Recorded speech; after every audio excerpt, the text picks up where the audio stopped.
Hello, ladies and gentlemen, and welcome to the Clash of Comrades November Knockout Quarterfinals. My name is Captain Fogg. I am your host, and of course, we are joined, as always, by our lovely team of casters and commentators. First up is LeConte. LeConte, how's it going today? Good evening. I am doing just fine. Next up, we have a new addition to the team. We have Valently is going to help out with some analysis between games. Valently, how's it going? Pretty well. I mean, today. Sounds good. Next up, we have Best Tea Maker, of course, casting with us. Best Tea, how's it going? It has been a while since I've been on a CLC cast. Hello, guys. Indeed. Welcome back. And of course, last but not least, we have Hunter, been with us from the beginning, my co-caster. How you doing, Hunter? I'm doing very well, thank you, Captain. All right, well, let's go ahead and jump into these brackets as we have them right now.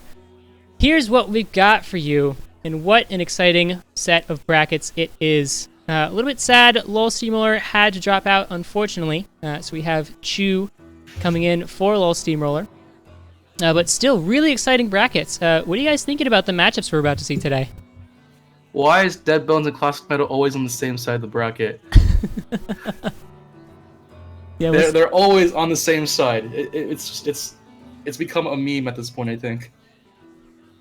Yeah, we'll see. So Classic Metal can get 4th place each time. Yeah. Oh. Ouch.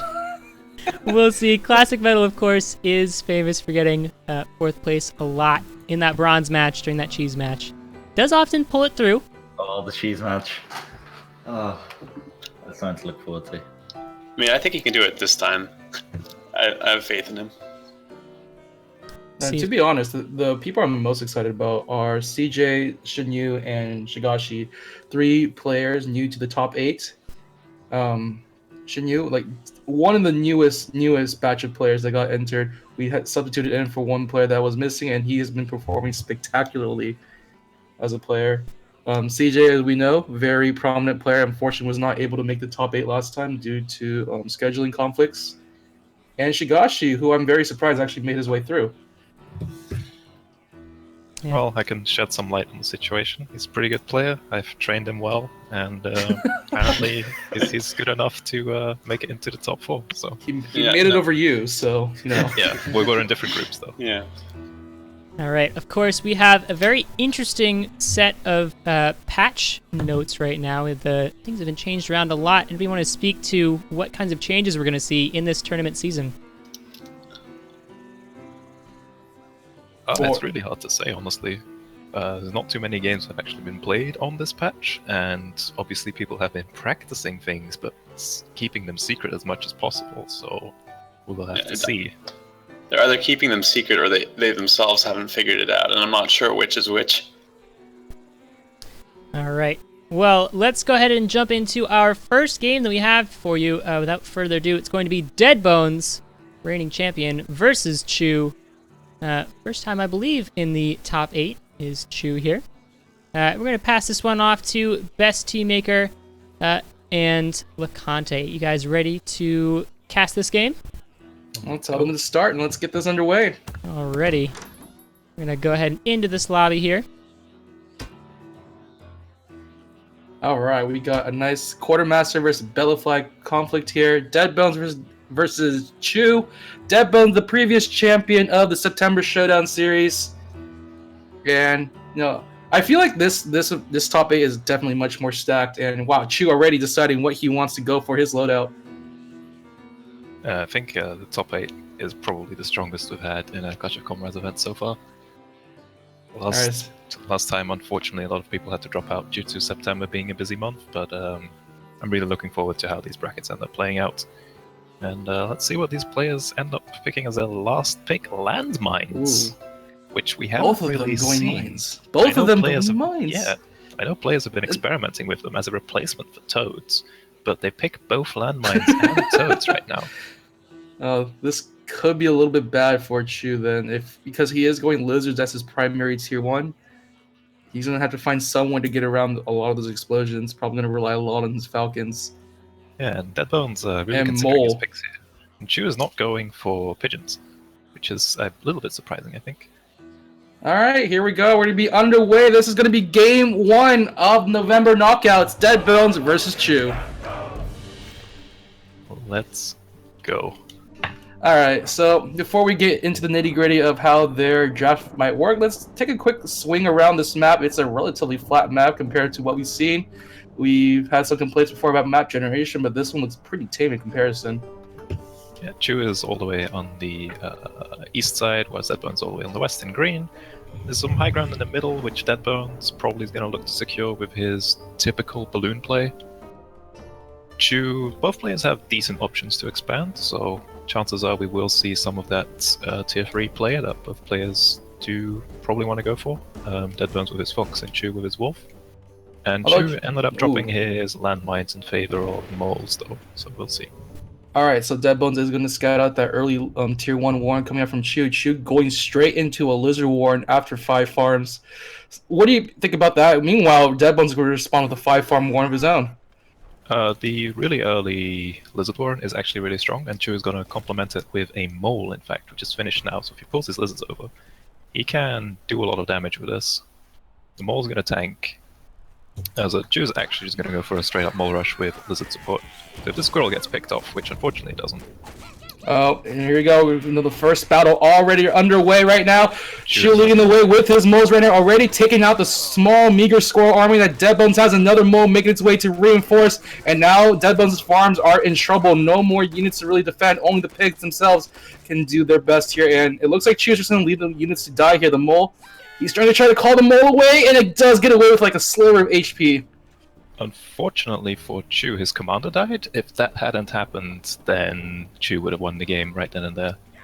Now Chu... Okay, so Chu is going to be ahead in economy for a while, because Deadbones had to rebuild his warrens.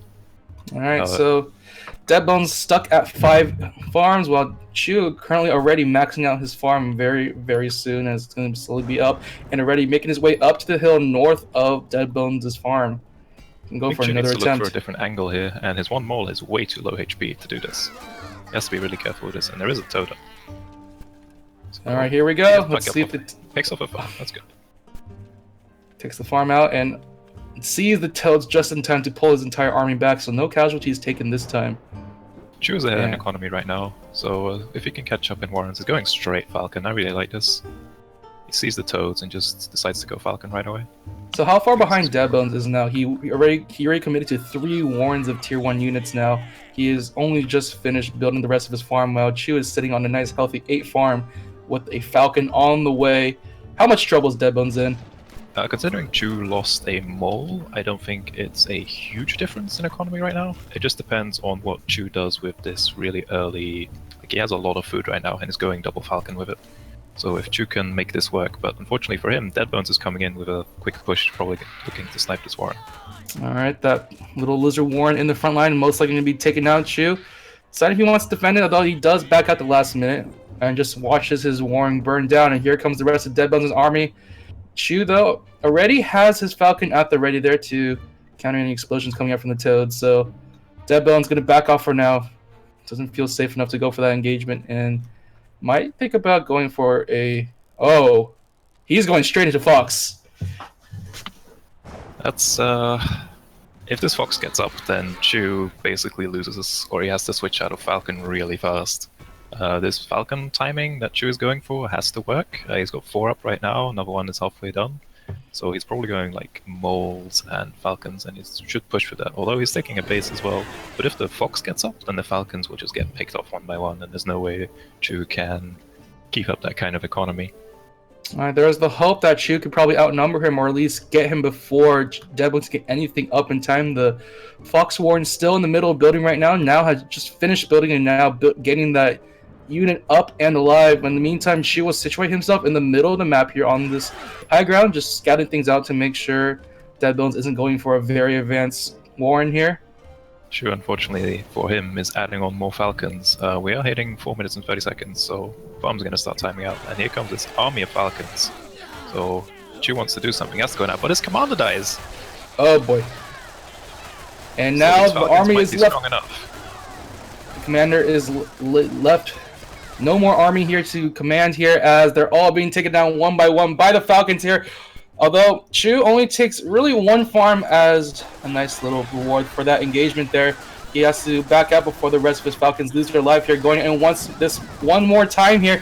The Toads are all gone. The Squirrel now gone too as well. Still has 3 Falcons to his name. The Fox now finally up here, and it's going to quickly pick off the Falcons here. So now Chu has to sell his Falcons, because there's no way he can fight into a box.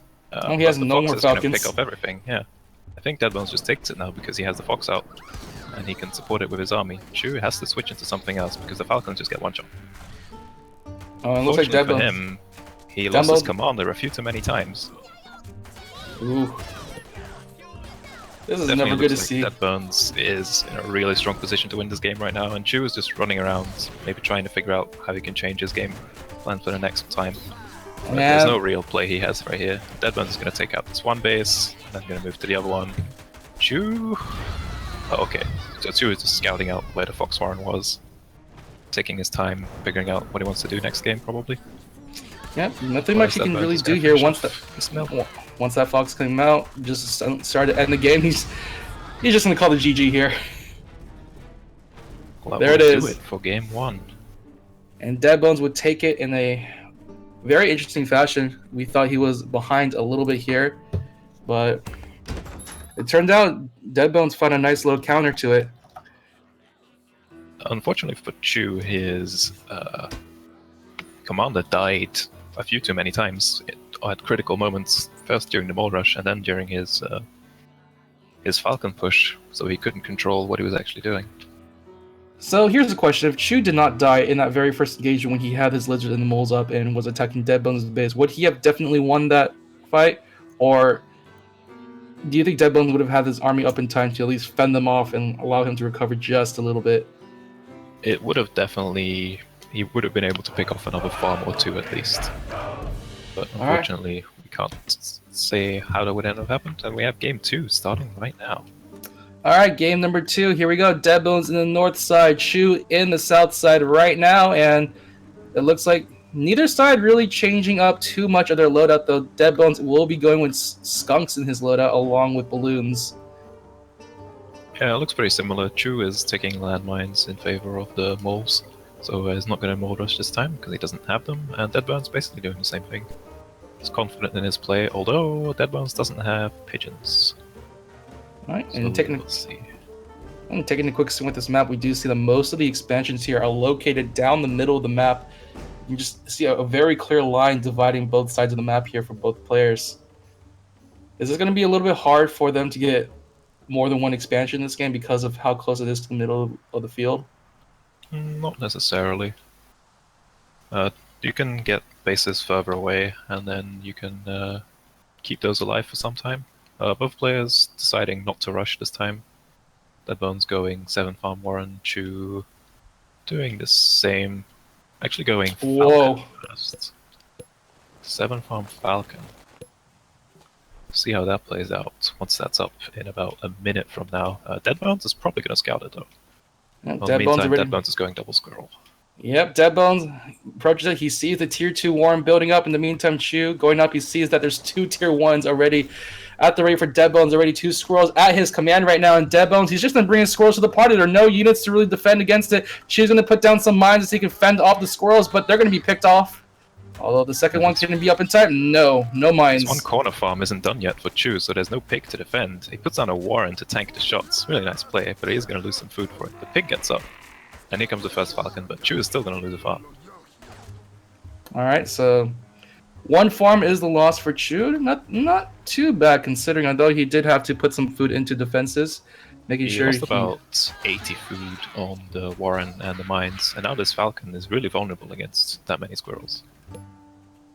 Alright, Chu does put down a tier 1 Warren of his own now, so trying to complement his Falcons with a small retinue of squirrels here, putting down some more mines at the front of his farm there, just to ward off any more advances Deadbones might make with his units.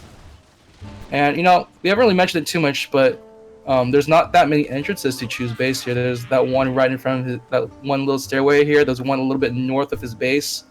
But it looks like Deadbones, he's going to continue to go down this middle pathway here. He's approaching the stairs at the time, but he doesn't know the mines are here this time.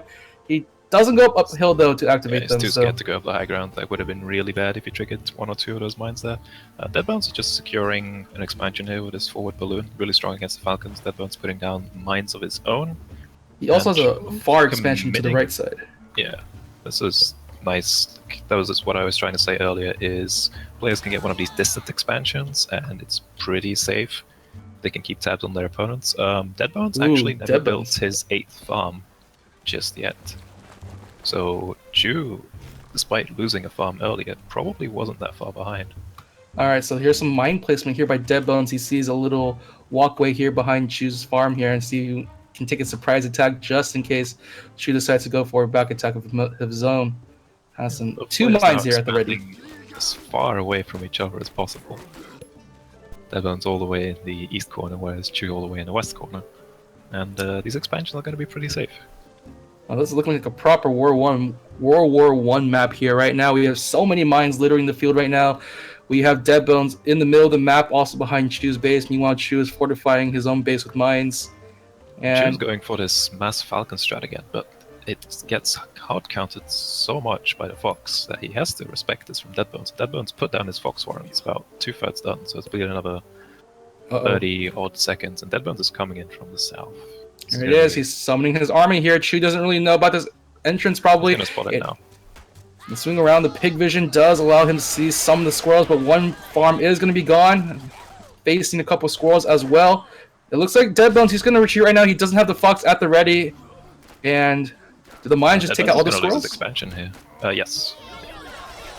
Oh, here we go. Chu's being very careful here. He doesn't want to lead the target away from the squirrels. He just want to make sure that he can kill the squirrels first before he goes for the mill. And here he goes, just mowing down the squirrels one by one. No mercy for Deadbones' army here, as the Falcon army is doing their best to get rid of this expansion here. Already taken down in a heartbeat, as the rest of the squirrels scattering to the area are taken down. He does get a balloon up, however, so he is probably going to be able to get Chu away. But the balloon only targeted the pigeons, it looks like. It took out one Falcon, and that was it. Chu is now away from the battle. Chu lost 4 Falcons. Deadbones lost a base, which means that Deadbones is currently only on 4 farms, most of which are going to be timing out very soon. He does get that last farm, so he'll be in the game for a while. But now Deadbones has a Fox, and the question is, can Chu deal with this? Well, he's going to lose his own base. He is going to lose an expansion of his own right now. Deadbones having his Fox approach this area, takes out the 2 pigs immediately with the Fox, and then has the squirrels come in to deal the rest of the damage. Meanwhile, Chu going to try to fight this from the south side. He sees the Fox, however, and now it's starting to take out the flying units one by one. Can they surround the Fox? No, the Fox is being pulled back behind the squirrels. They can't do anything about the squirrels here, and Chu loses his entire army, and Deadbones can now just march his way to victory. Chu is just standing on the hillside, probably being amused at what just happened. To rebuild, but Deadbones has a tier 3 up, and he has more squirrels. The only way Chu wins is if his Deadbones runs his Fox over the mines. Oh boy. That's the only way Chu can win right now. Unless Deadbones just waits long enough, but Chu can't really take any bases. What Chu tried to do was focus down the Fox with his Falcons, but unfortunately that just let his Falcons fly over the squirrels, and they just got completely destroyed. Man. Deadbones showing that selling he's his Falcons, trying to do something here, but it's going to be rough. He's trying to get another farm going for himself. He's going to eye that expansion. There he goes. He grabs it. Deadbones probably doesn't know it's being taken, but I don't think that really matters so far. He's going to scout this area, see what's going on. Chu only on 1 remaining farm right now. He has to hope that this expansion comes up fast, so he got to at least put something down here. But all he has left are 3 squirrels, 2 falcons, and 6 pigeons, which is not a very good fighting force. Chu needs about 3 minutes with Deadbones not doing much in order to have a fighting chance here. Chu does have the skunk. He's bringing the Fox up on the high ground! 1 mine, 2 mines! He can actually take this Fox out if he can get them fast enough, but the Fox already away, making its way, now trying to snipe at Chu's army. Oh, what a possible opportunity. Here it comes. He's still swinging the Fox around, trying to get some shots in, but he's a little bit too scared. He takes out 1 falcon, and he'll leave it at that. Chu doesn't have enough food, and he's starving at this moment now. Nice control from Deadbones, just staying out of range, and now Deadbones knows there's no more mines, so he's just going to run in and flame Chu's base, and probably take a second game. Alright, the last of Chu's army just doing their best, trying to fight. There's 1 last falcon just spawned, a pigeon as well, but it's game. There's no more food in Chu's pocket, and he's going to lose game number 2.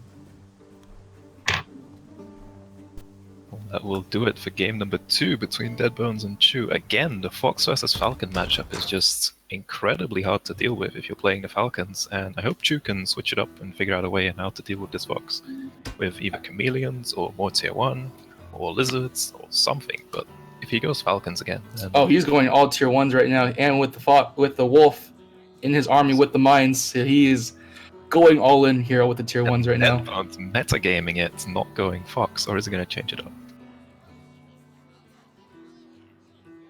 He's going to go for the skunk! Oh, this could be a possible... No, okay, not quite. Deadbone's not quite sure. He's trying to figure out what Chu would do in this situation. All right, but do you think skunk will be a good call here? Oh, totally. If Chu sticks with the heavy tier 1, then skunk is going to be really strong. The question is, does Deadbones shore up his late game with something like a tier 3 or his favored balloon? It is going to be the balloon. Oh, yeah. Well, nope. Wait, no, he's still not sure? No, it's a machine gun nest, so I think machine gun nest is a very nice idea to stave off early aggression here. Here we go. It's going to be game number 3. Deadbones versus Chu. Deadbones currently up 2-0 against Chu. And they are very close to each other. This actually could be kind of bad for both, as Deadbones did not scout this out. An early push again. Yeah. Uh-oh. And Chu has the army for that, all tier 1s here. He can just go for a mole rush if he's Deadbones scouts Chu's base by now, so there is the potential for a complete surprise isn't really there. Oh boy. Chu already has a Warren coming up though. Hashtag maps matter. This is... Chu's going 4 farm lizard and he's adding on moles, so this could definitely work. Although there's going to be a mine up. Deadbones going lizard has to snipe the mine. Oh. Which it is going to do. Okay, now this Warren is in. The mole is up. And Deadbones... Chu has to be careful about losing his commander again though. Oh, he does lose the lizard. Shot. Okay. Oh, the lizard. He's going to try to get the mole. The mole is going to be gone. The lizard's still alive for Deadbones right now. But Chu still has an army on his way still. He can put down another mole. There it is. Deadbones has an extra farm though. So Chu... Okay, he's going to go back and add on a farm. But he is leaving his army a little bit exposed. Deadbone's not really going to do too much, so he's a little bit too frightened. If he probably commits to it, he might lose his units without realizing Chu might be setting up for one of these corner farms again. Alright, here he goes. He's trying to spin his way around. Deadbone's just trying to dance around his farms, trying to see where Chu's going to come from. Chu's being very indecisive about this. He has the mole, so... Yeah, he's not going to go for it just yet. Spots that there's a lot more lizards now. Probably a little scared. Oh, here they come, the lizard from Deadbones, but they're focusing on the mole right now. They take out the mole, they take out the mine as well. All the lizards are gone from Chu's army. They're mowing down the only one that Chu has. And Deadbones now the only one with the army. This is a very, very early Chu was victory. trying to get a mine up, but it was a little bit too late. Deadbones just picking off these farms now. He's probably going to end up killing all of them. Yes, because these pigs aren't going to do enough damage. He's going to kill all these farms. Chu just standing by. Unfortunately, he didn't get the mine up in time. He was trying to catch up in economy, but he wasn't respecting the army value, and so when this mill goes down, that will be Deadbones taking the series. It was a good map for Chu, with going for the mole rush, but unfortunately a few mistakes caused it to spiral out of control, and it's going to be GG Deadbones advancing to the semi-finals. Alright, there we go. Back to the panel, guys. What do you think of those 3 games? Deadbones taking it 3-0 over Chu. That was heartbreaking. Yeah, if I had to describe, this just comes down to if you're going to rush, you have to rush. You can't go 4-farm Warren and then not attack. Like in the time it took him to say, "Oh, I need another mole," or "I need to get the mole," Deadbones was able to stabilize and get his army up and defend against it, and kind of the same thing happened the first game. My question: a lot of what we saw in a couple of those games actually was Chu being very indecisive of what he was doing, and he was going for some slightly unorthodox things like the Falcon first and the Mole Rush with the 4-farm Warren, but he was being very indecisive with it and didn't manage to get as much value out of it as you'd hope. Well, I've actually yesterday I was doing a lot of rushing, and like the kind of the power of it is you if need be, you can loop, if you just have lizards, you can loop around and attack a weak position. But if you have a mole, it's much harder to do that. You kind of are committed to the angle you're at. And maybe the mole is stronger, but it definitely forced him to continue on that same path rather than look for the weak point.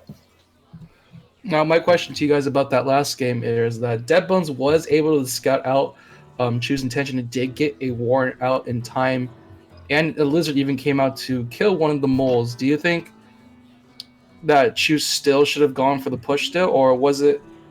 Because I feel like he felt kind of justified going for some more farms because he saw that Deadbones was building warrens to counter his own early warrens. Well, the thing, he got the warren, and that's actually huge because it's another 30 seconds before he has another lizard out. So, like, from my analysis is he definitely had that. If he kept going, it would have been tricky, but he was, at that point, it was his game to lose, and unfortunately. My heart goes out to Chu, but he wasn't able to carry it through. It was a rough matchup. I definitely want to commend Deadbones for his micro skill, especially with that fox, being able to duck it in and out, take out the falcons. There was that one point where he'd run that fox over 2 mines and was still kind of like ducking it in and out, and that was definitely a clenching moment for me. But it seemed like he was always in some sort of control. Yeah, I'd have to agree with that. Even when you defend against a rush, you need like very precise micro skills to make sure your lizard doesn't get targeted.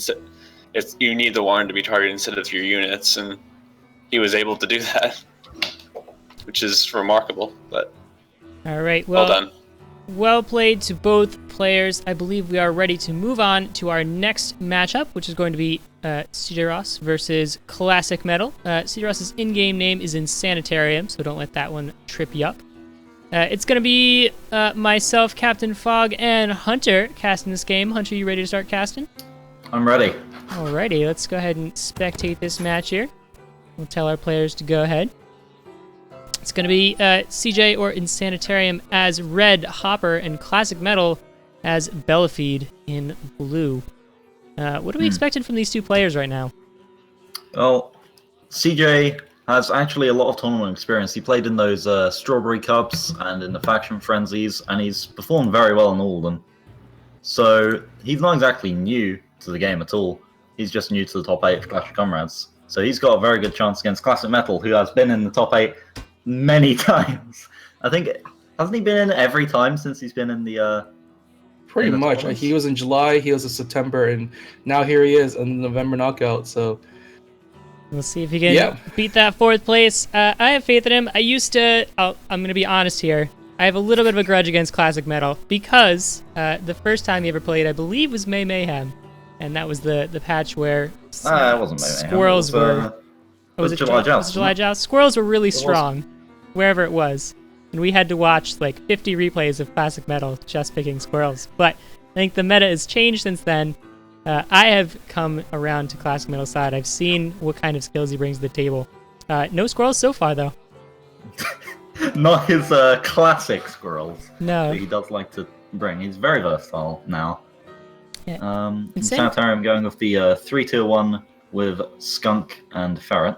Yeah, Ferret's an interesting choice. I personally don't like Ferret that much. I know they don't have a whole lot of direct damage during combat, but they can be excellent for picking off. Of course, Ferrets are artillery units, so they can fire from very long distance and have about 10 damage per shot. Okay, here we go. We're going into the first game of this best of 5 set. In Sanitarium, or CJ, to the east end of the map, in the red, and versus opponent, Classic Metal, who is to the west end of the map, in the blue. So, looking at this map, both players have a nearby low ground natural expansion with a nearby high ground natural expansion. That's interesting.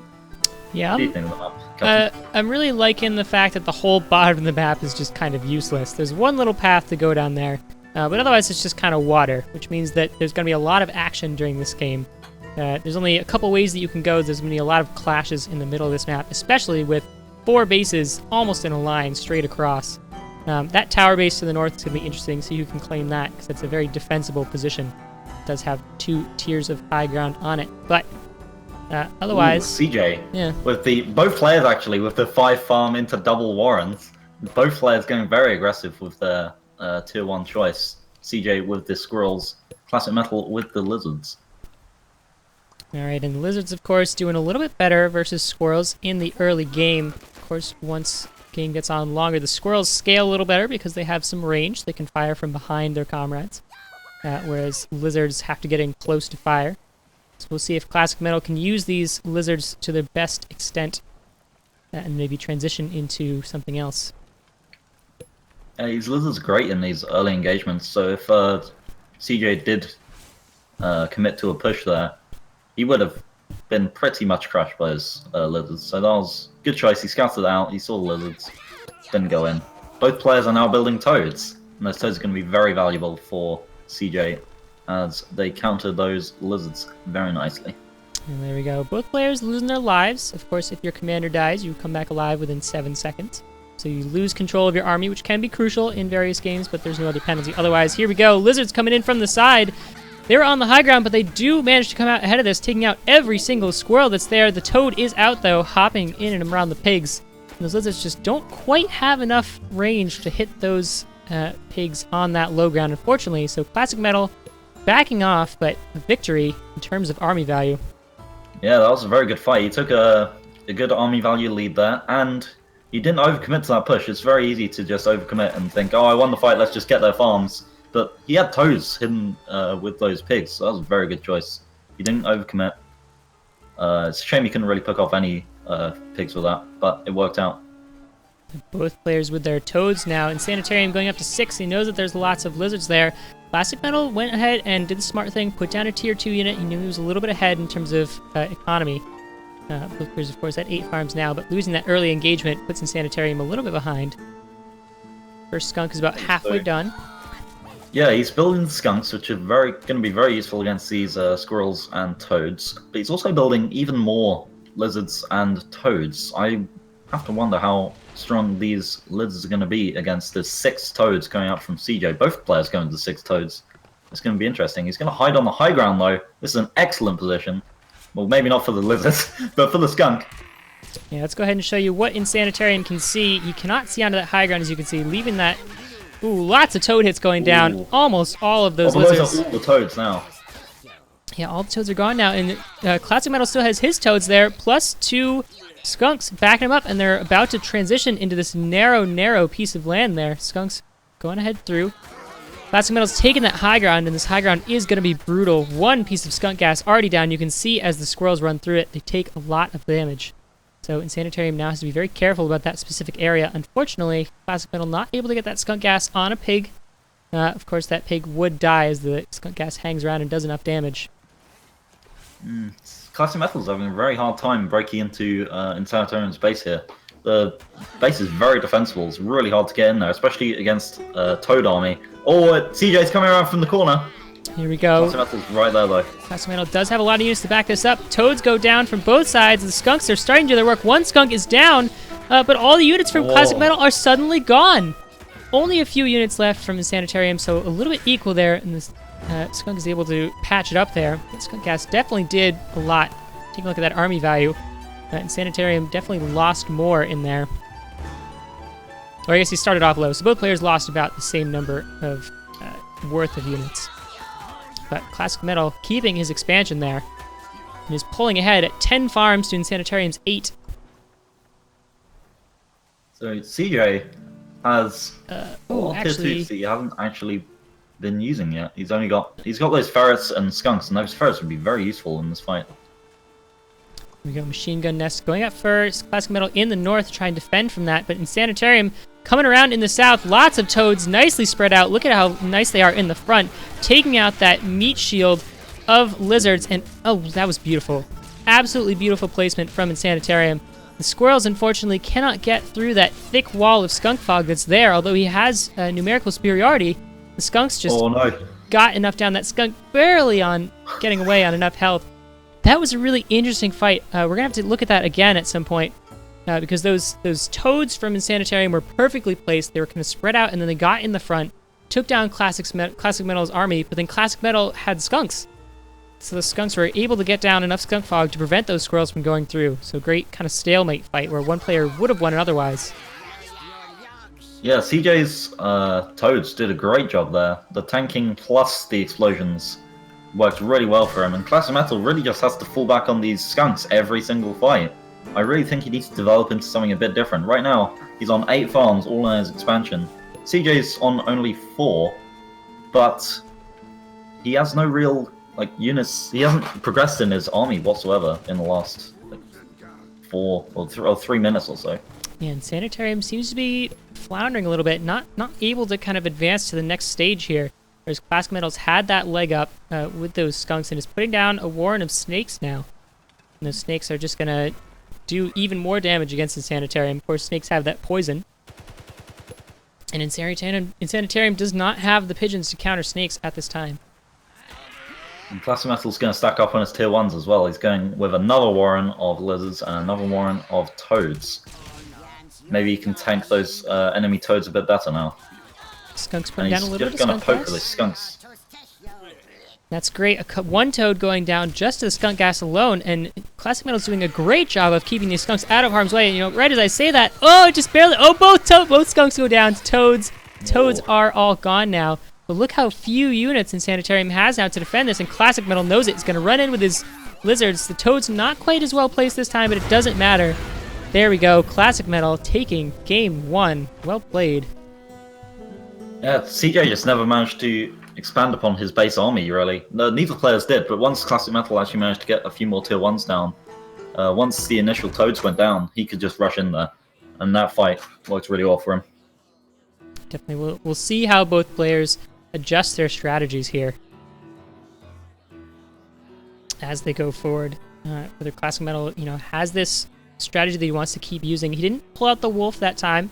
That would have sealed the deal even further. Insanitarium had a great counter with those toads, but I think those skunks just really shut him down over and over again. Yeah, I think he just needed to develop into something else. Like, those ferrets might have been useful at taking down those skunks.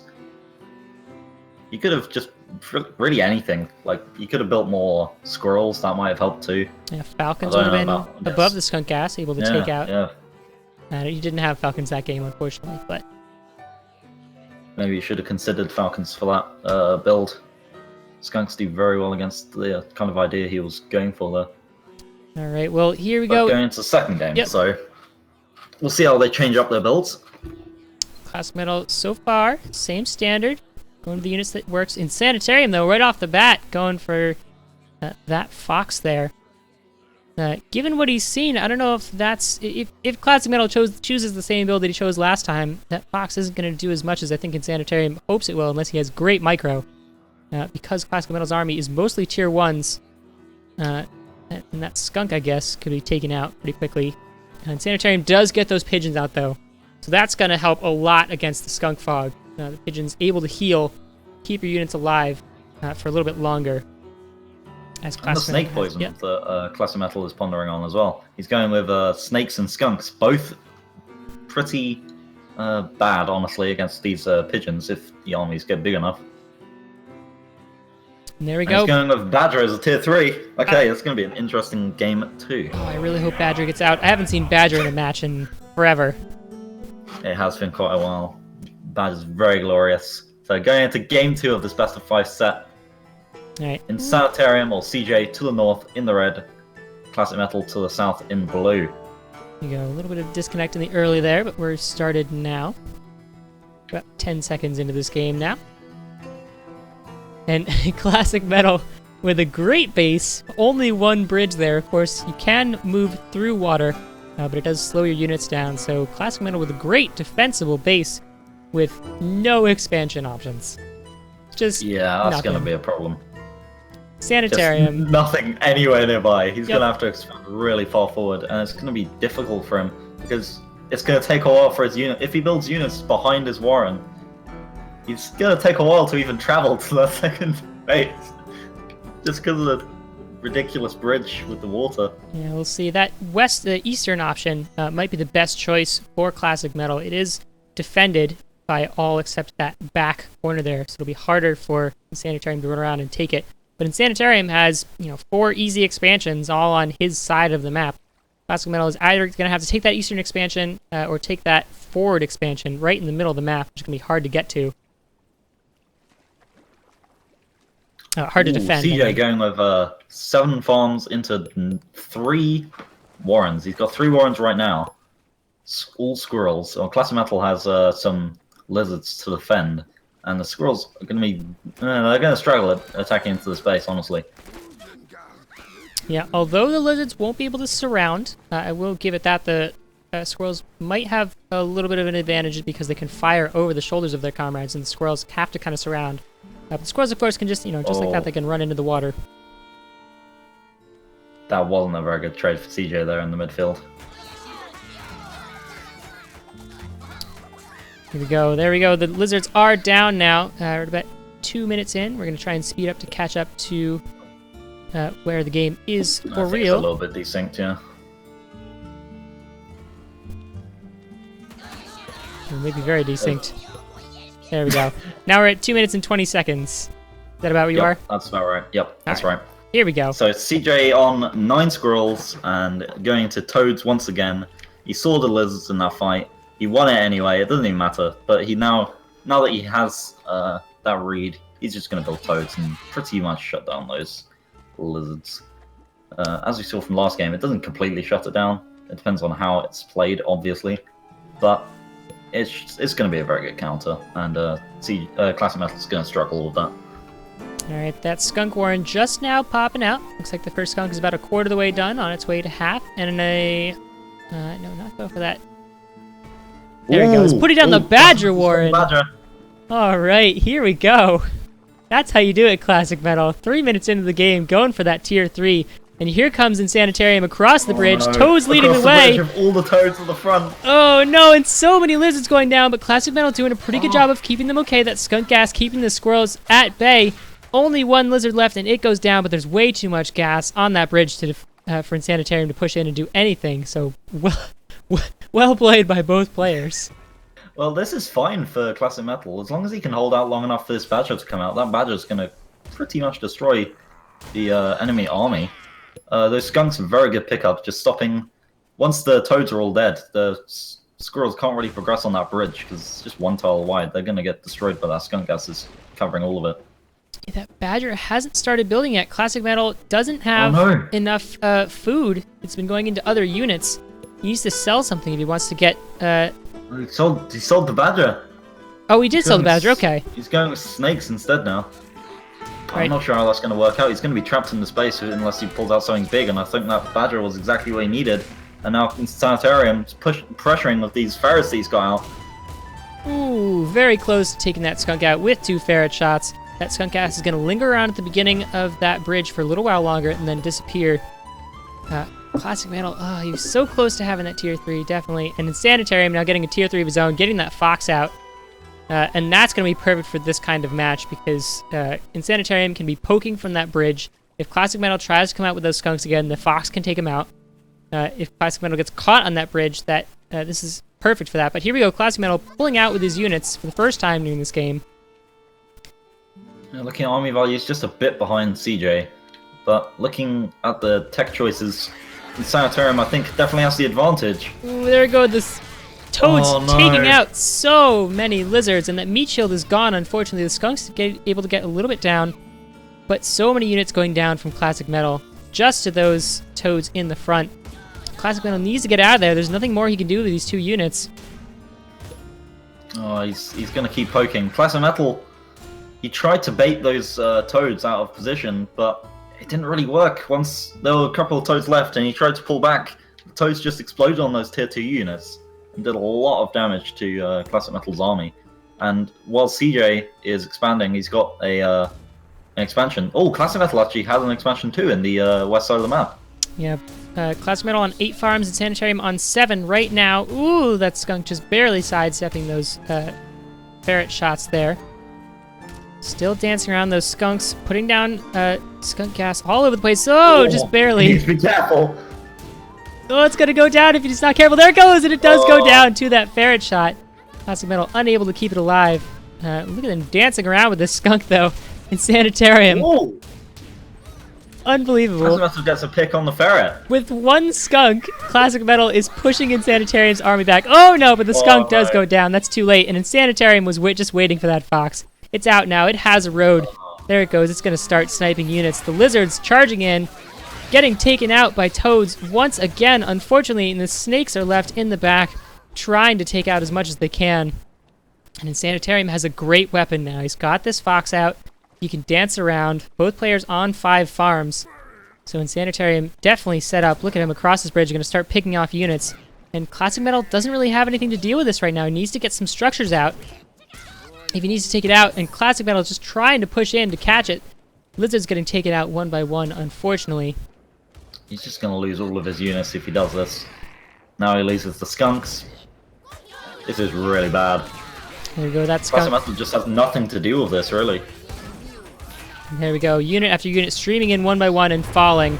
And there we go, in Sanitarium, CJ gonna take game 2.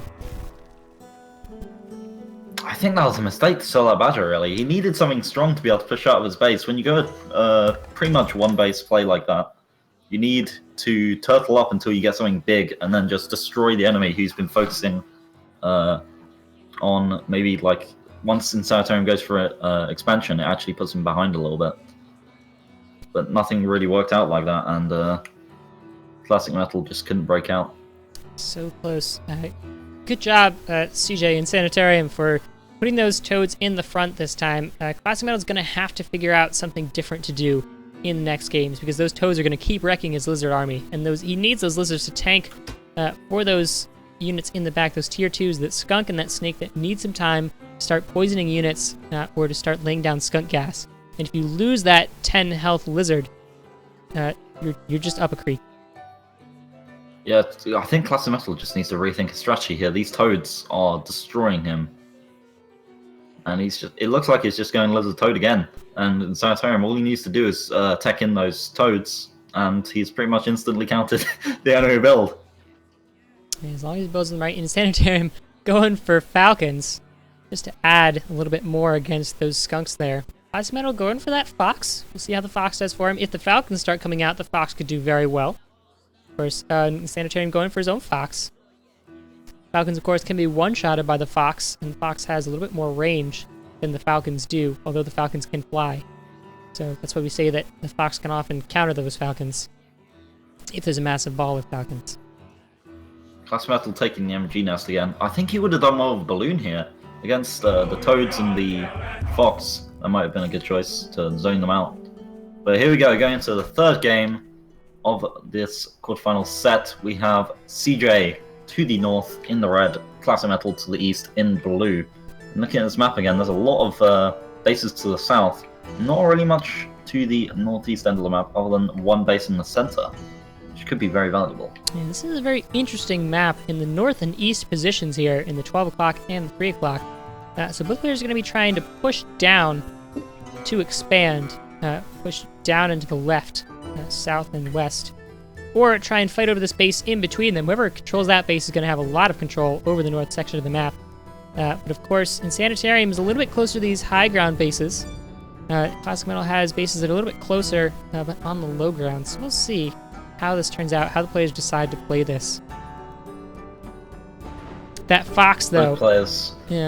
Yeah, both players just building up their economy right now, but I think if any player does get that basin right in the center, that's going to be a very big deal. Like, that just stops anyone from really going into the south end of the map. Yeah. Otherwise, they're just going to lose too much ground with their commander not being there. Sanitarium going for 7 farms into 2 squirrel warrens. Classic Metal going into 7 farms into 1 lizard warren. Throw it on the second one right now. See, the foxes are going to be brutal on this map. There's lots of open space and high ground to run and hide to. Of course, the lizards are the only ones who are able to catch foxes in just a straight-up running match. But the fox has more range than those lizards do. And there's no roads, so you can't even use the road to your advantage to kind of speed around. So in Sanitarium, going with the double Scroll Warren into Toads. Classic Metal with the double Lizard Warren into Toads. These Toads, these early Toads from CJ are going to be very good against the Lizards Classic Metal's putting out. And Classic Metal's going with Skunks immediately. Could be a good choice against these early tier 1s. Yeah, Skunks aren't going to be as great on this map, I think, because the Skunks do really well in places with choke points. With so much open space, and Sanitarium could just run around that Skunk Gas, especially if he's got those pigeons. He can kind of dip in and out. We'll see, though, in Sanitarium pushing around to this northern base. We'll see if he's able to save up enough food to take it. That might be a smart decision for him. He's building up a very big army of these squirrels and toads. Those toads are going to do a great job of tanking. If he fights in this little cliff hold choke, that would be very strong for him. There'd be no way for the lizards to get around to the back, and they'd have to fight face first into the toads. But equally, that skunk would be very good in that sort of situation, so it'd be interesting to see.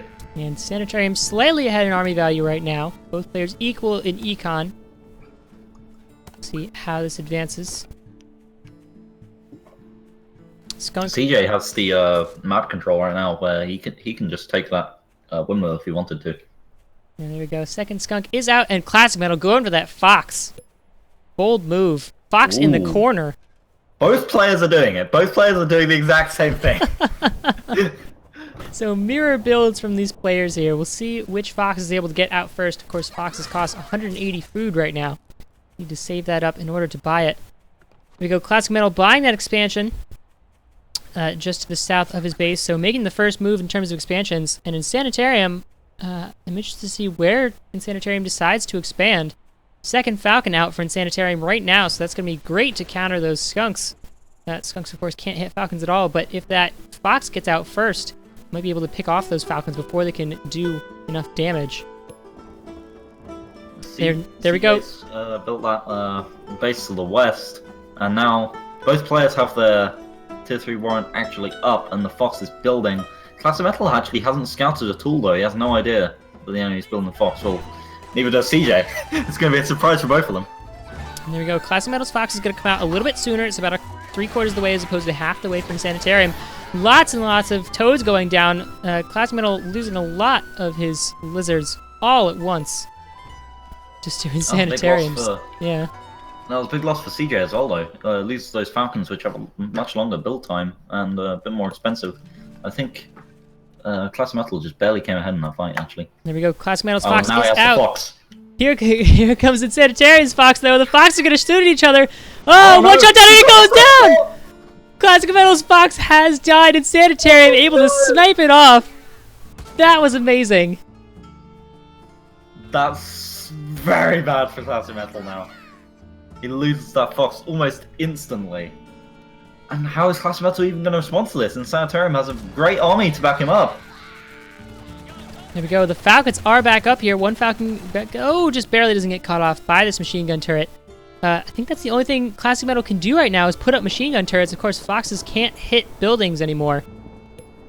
So if he has enough machine gun turrets up, he's going to be able to defend. Oh, they're not far forward enough, though. He picks off a farm and a lizard there. Oh, no. And he's just going to keep picking off units for this Fox. He needed his counter Fox. There we go. The lizards trying to chase after this Fox here, and they are going to catch it a little bit down to about half health, but in come the toads. Toads flying from the north, taking out all of the lizards. A lot of the army running through that skunk gas there, unfortunately. There he goes, smartly going around it. And Classic Metal trying to turtle up with these machine gun turrets here, but in Sanitarium could just run around to the north if he wanted to. That base is just undefended right now. Fox is back out for Classic Metal. Alright, so he has got the counter Fox now. Let's see how this goes. Ooh, if he can get it. There goes it! Oh, he took it out! Classic Metal counter snipes, so it's Sanitarium has now lost the Fox. Classic Metal needs to take advantage of this right now to try and get some of this map control back. Maybe sell some of those machine gun turrets now that the Fox isn't as much of a threat. But look at this army value close together right now. Classic Metal trying to climb back up there.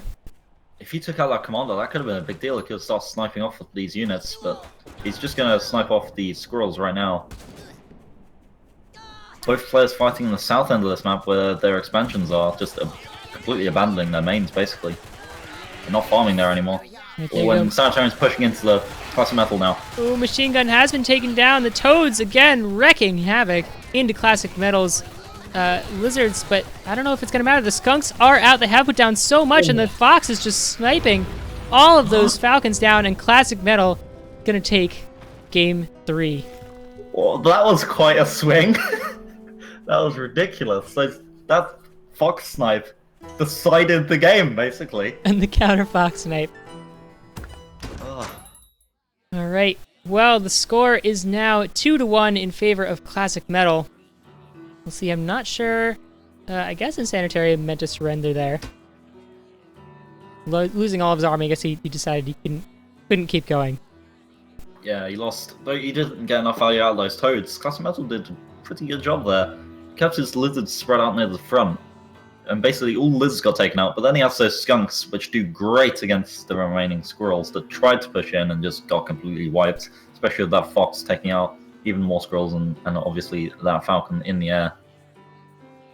Alright, here we go. Classic Metal taking that Wolf right now. It's a little bit different. We haven't seen that come out from it yet. Insanitarium going for the Sniper Balloons, and all Tier 1, except for a Sniper Balloon and... and Ferret. Yeah, That's he's missed the Lizards. But yeah, that's a lot of Tier 1s here. Maybe just going to go for a very versatile early aggression build with a lot of pressure. It looks like, okay, he removes the balloon, goes for MG Nest. It was a balloon, wasn't it? Yeah. It was a balloon, yeah. Yeah. We'll see. And there we go, going for 2 Tier 3s! 2 Tier 3s! This Alrighty. could be amazing. Please happen. Oh my god.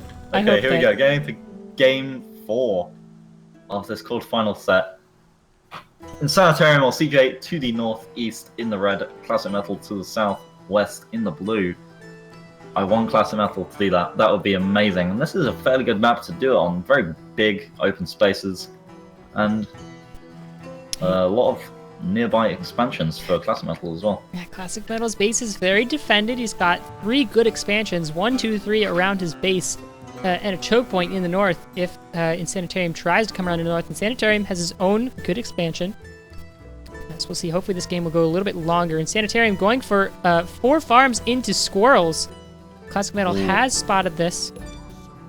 We'll see. So Insanitarium is going to go with some sort of aggression. He might not do a rush, seeing as he's going for Squirrels, but maybe go into a Squirrel Mole push. Going back to July Joust, was that? Squirrel Mole push hasn't been used that much for a while, so that'll be interesting to see. He's going to have a lot of trouble advancing. Oh, okay, so Classic Metal does sell that machine gun turret. That would have been very difficult for Insanitarium to push up into the base. I guess Insanitarium knows it, or Insanitarium thinks that there's a machine gun turret up on that high ground, so he's not going to push in. Yeah, that's a good play actually. He can put down those just army warrants now and get up his Lizards and Toads. And Sanitarium hasn't worked on any Toads yet because he knows they wouldn't be good against the MG Nest. Instead, he's just building up these moles. And if Classic Metal can get a good set of hits with his Toads, oh, he's going to scout again. Oh, but he sees the MGS is still there, so nothing's changed. Everything's fine. Nothing has changed. There we go. Classic Metal throwing on his 8th farm just now. So Classic Metal has been ahead in economy this whole time. We'll see if he's able to take advantage of it. Oh, there's just the fight is going to happen any second now, but CJ just pulls back. He decides to, and I think correctly, as with all that defense, he's got the MG Nest, the Warren to tank. It'll be very difficult to push into that, and he's now building the Toads that he probably needs against the massive amount of losers that Classic Metal is planning on bringing. There we go. I think Insanitarium's smart move right now is to build that expansion right next to his base and push this a little bit longer. Not into the super long game, because Classic Metal is going to have a huge advantage in terms of bases on his side of the map if this game goes that long. So Insanitarium needs to build up as much as he can and push through to overwhelm Classic Metal, which is going to be really difficult because Classic Metal has been ahead in economy for almost this entire game. We can look at this economy right here. I think that's a good little plan there, though. If he just accelerates into the mid game where he can play those ferrets with the pigeons to scout the high ground, and just as long as he keeps constant pressure on the outside of Cluster Metal's base, stops him from expanding maybe, then he'd do a good job. Cluster Metal's already expanding though, so that opportunity is pretty much completely over. Yeah, we'll see. I guess the other option here, we're at about 3 minutes and 20 seconds into the game here. So Insanitarium could one base this whole game, forget trying to expand and just go for a really early end of early game push, spike in power. So instead of expanding, accepting the fact that he's never going to get back ahead in terms of economy and just build straight units and hope that Classic Metal goes for economy. That could be powerful, but if you look at army value, ooh, he's just came ahead, but Classic Metal's actually been ahead almost this entire last minute or so. And he's got a lot of units, especially with these forward Warrens. These can do a good job of tanking if CJ doesn't do good enough control of his Toads. And especially these Skunks, fighting onto the high ground is going to be a very difficult task. Yeah. Skunk's just going to lay down loads of fog while the Toads are exploding. Classic Metal again, pulling ahead in economy, and Insanitarium's just going to go ahead and try and catch up here. Both players about equal. Metal looks like he's pondering on a tier 8 maybe? Oh, tier 3? No, it looks like he's just going to put more farms onto the expansion, which is a good choice. It allows him to rapidly get even more units. CJ did go for the expansion, and he's got ferrets now too. Yeah, this game should be Classic Metal's. If he plays it right, if he plays it nice and carefully and slowly, this game should belong to Classic Metal. Should be able to close this out and take this set in advance. If he makes a mistake, and Insanitarium is able to capitalize on it, like last time with the Toads taking out the Lizards so many times, Insanitarium could pull back, but right now it's looking very bad for Insanitarium. Classic Metal already up to 14 farms, Insanitarium only on 11. Getting those ferrets out, that's going to help a little bit to try and poke, unless Classic Metal decides just to end it and push in right now. Metal, he's building the Badger, but he tries to take this fight in the mid-ground.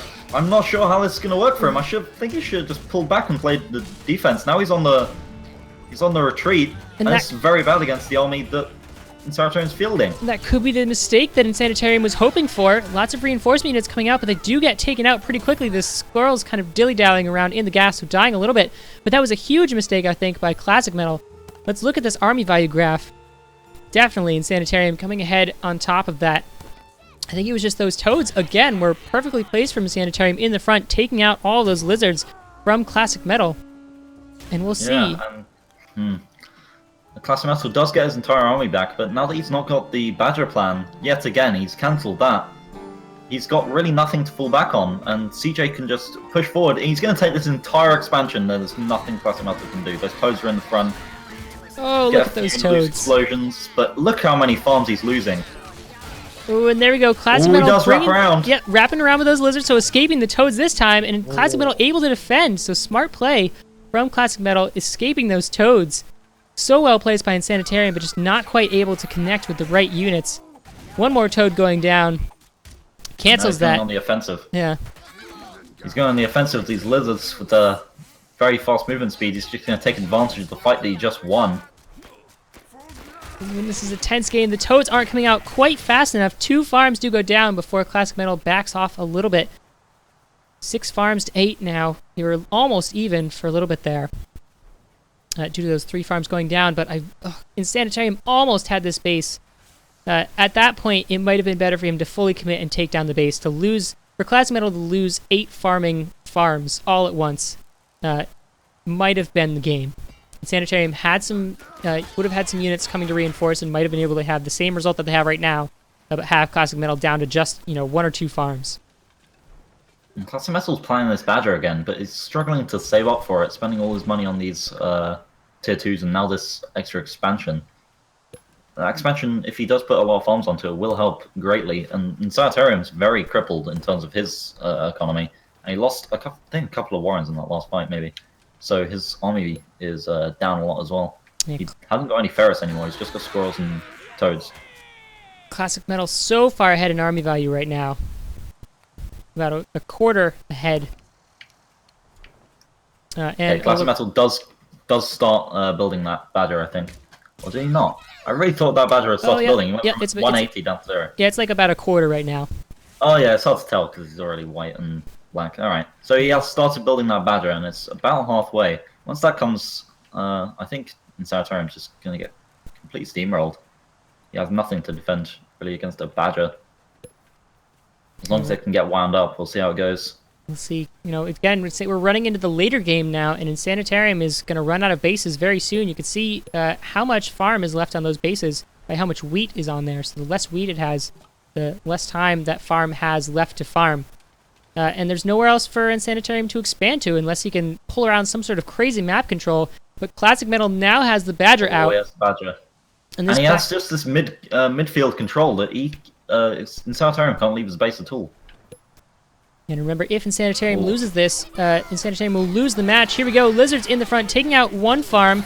The Toads are a little bit more spread out now. Lots of Toads going down. All the Lizards are down now. And the Badger goes down too. The Badger gets melted by Squirrels, and the Squirrels are going to take out the 2 remaining Skunks. Unbelievable. From Classic Metal. He grouped his army up massively, and those Toads got massive hits and just completely decimated the army, and the Squirrels just one-shot that Badger. Unbelievable. Insanitarium needs to act now, though, because Classic Metal has 12 farms to Insanitarium's 7. And the longer this game goes, the fewer farms Insanitarium is going to have. And he has nowhere else to expand to. He needs to go. He needs to go soon. Oh, Insanitarium. Take us to Game 5. He's bringing those Toads forward. He's pushing in. There we go. Toad on Toad action right now. The Toads go down, and no Toads this time to attack into the Lizards, and the Lizards are going to overwhelm the Squirrels. And there we go. Classic Metal taking Game 4 to take the set. Well played, Classic Metal. Well played, CJ. Very well played. That Toad shield at the end was ridiculous. CJ Classic just barely came ahead. Same set of matches as well. Wow. Well, let's take this back to our analyst test to talk about that series. That was so close. Guys, what do you think about Left click, for the love of God, left click! Can we let's just pretend that the Badger was never a factor in this match and just comment on how well CM worked around with the Lizards. I think that was what won him these games. Yeah, that fight where he just pulled the Lizards around CJ's Toads. I don't think it was intentional. Honestly. No? Whether it was intentional or... All I'm talking about is the very last engagement that caused CJ to call the GG is where he pulled his Toad first ahead to counter CJ's Toads, and after that his Lizards can go rampage against the Squirrels. Yep. That was Classic Metal. You only one good Lizard play. Oh. Jesus. That was frustrating to watch, honestly. Well, like the last game, it kind of felt like CJ never scouted the expand in Classic Metal, because there was a window where if he had known about it, he could have attacked. Like when it was first up, and it had maybe 4 farms on it, but it would have been risky. But I think that he had to have done that with with the way his army was struck. The army that he picked, he really had to go then, or not at all. All right, well, with that, Classic Metal going to move on into the semifinals against Deadbones, and that's going to be a grudge match for them. They met in the bronze match a couple tournaments ago, so we'll see if Classic Metal is able to triumph over Deadbones, or whether Deadbones will move on to the finals to, of course, Deadbones is the defending champion right now. Right now, though, we are going to take our break. We're going to give you guys a chance to stretch, get a little food, go to the bathroom, get a drink, and we'll be back in about 10 minutes with the next 2 matches. We're going to have Zinyu versus Xeno Acoop coming up, and, of course, Avi Ultima versus Shigashi. Don't go anywhere. We'll be back in 10 minutes.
to hold our heads up high and beat the drum to what we love.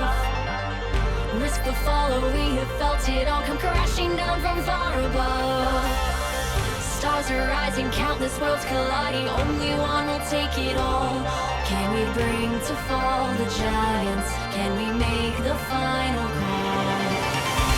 We are the ones to ignite the darkened skies, the champions of the world that we defy. A solo ride of the few who rise up high, and we all fight at the last light.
Welcome back, ladies and gentlemen, to the Clash of Comrades November Knockout Quarterfinals.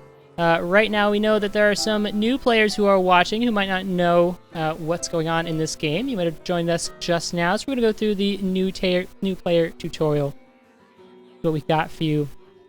In Tooth and Tail, players start controlling a commander, and they are given a grist mill. Around this grist mill are 8 plots of land where you can put down farms. These farms will generate food for you at a rate of 1 food per second.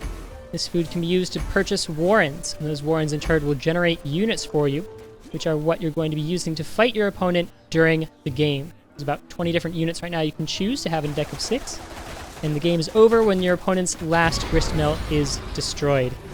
There's lots of different strategy. This game goes pretty deep. It's simple on the surface, easy to master, or easy to start picking up, but difficult to master. There you go. New player tutorial for you right there. Back into these brackets here, we just finished watching CJ versus Classic Metal. That was an absurd match to have. Now we're going to follow it up with Zinyu versus Xenoacoup. Xenoacoup has a lot of history with Clash of Comrades. Of course, the first ever champion of Clash of Comrades, winning May Mayhem, is a very, very analytical player. Knows exactly how much food you have right now. What are we expecting to see from him against a player like Zinyu? I think Zeno is just going to play whatever he feels most comfortable with, and I think it's going to be up to Zinyu. We have to pronounce these names properly, or it's going to get confusing. You can say Shinyu because that's how you pronounce his name. It's yeah, not his name. Shinyu. Oh, is it Shinyu? I apologize. That's how you pronounce the X. Just say Z and X. Shinyu. Z and X. Either way, I've been playing sparring games with Zinyu quite a bit. And good God. He has Chinese letters in his name that say Shinyo. All right. Shinyo. He has a lot of interesting strats, and I wonder how many we'll be seeing. Obviously not going to reveal what those are if he's not going to show them. And I think it's going to be up to Xenoacoup to figure out how to deal with them, and there's going to be a really interesting metagame is what I'm hoping or predicting for this series.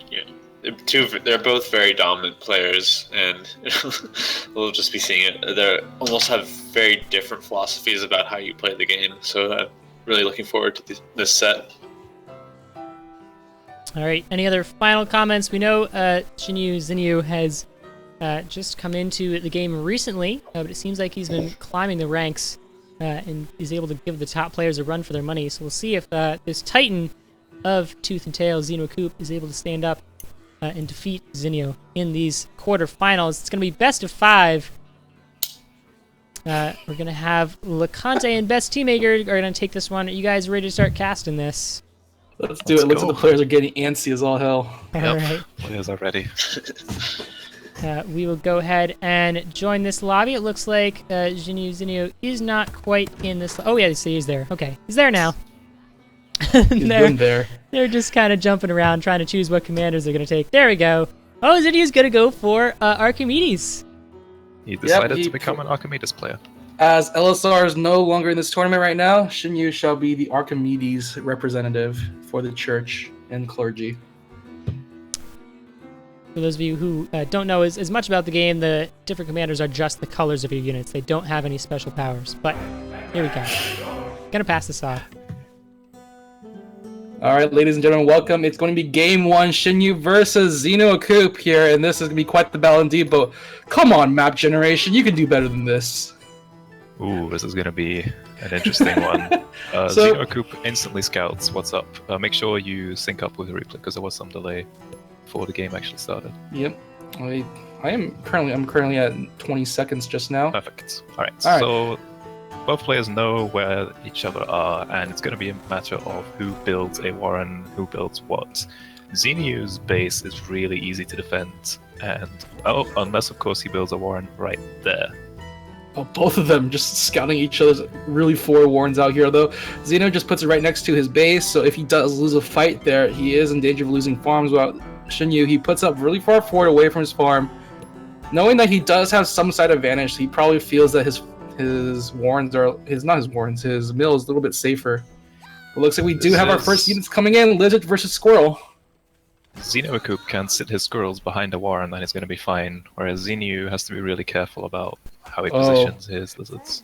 He's trying to juke him out with the mines. Right there, he does sell immediately, though, when he sees Xeno approaching with his units right now. And one good thing is that Xeno doesn't have some toads out yet, so if Shinyu can get his units out faster, his lizards could possibly overwhelm Xeno. He's still going straight into squirrels, looks like.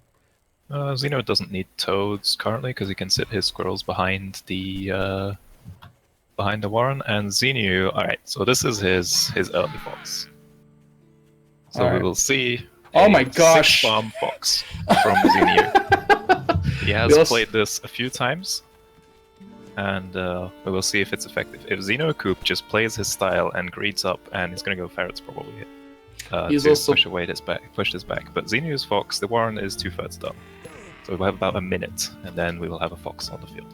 He also put down 2 mines and a machine gun nest in his front line to reinforce that front line there, so it's going to be a little bit harder for Xeno to actually fight into it. He does finally get 2 warrens of toads out as well. So we're going to have a bit of a brawl here, though. Shouldn't you go for more of a defensive way here? Xeno knows something is up, and he does scout. Will he find it? Yeah, he finds it. Alright. Okay. But a fox is on the way. It has about 30 seconds, 25 seconds left. So Xenoacoop's in trouble. Alright, here comes Xeno trying to make a aggressive assault here. Takes out the machine gun nest and the warren as well, so he's gonna lose out a little bit on lizard. He still has a backup warren on the hill just in case. Went just in time. I believe this is gonna be strong enough. No more warrens, so the lizards are kind of left on their own right now. No more lizards for Shinyu. He has nothing to defend his farms right now. Xeno could just close this one out. Now. Oh! He has to micro it really well. Alright. He has to make sure he doesn't run into a corner here. Shinyu, he cannot lose his fox anymore, but he is going to be pushing back Xeno just a little bit, but he is now still behind on farm. He's only just now put up 2 more farms here. Still going to be a farm behind. With MG nest. This is really nice from him. What can you do with the fox on your own? Well, he just has to start picking up units now, and he can do it. There's no wall of MG nest just yet. Picks up a farm, really nice.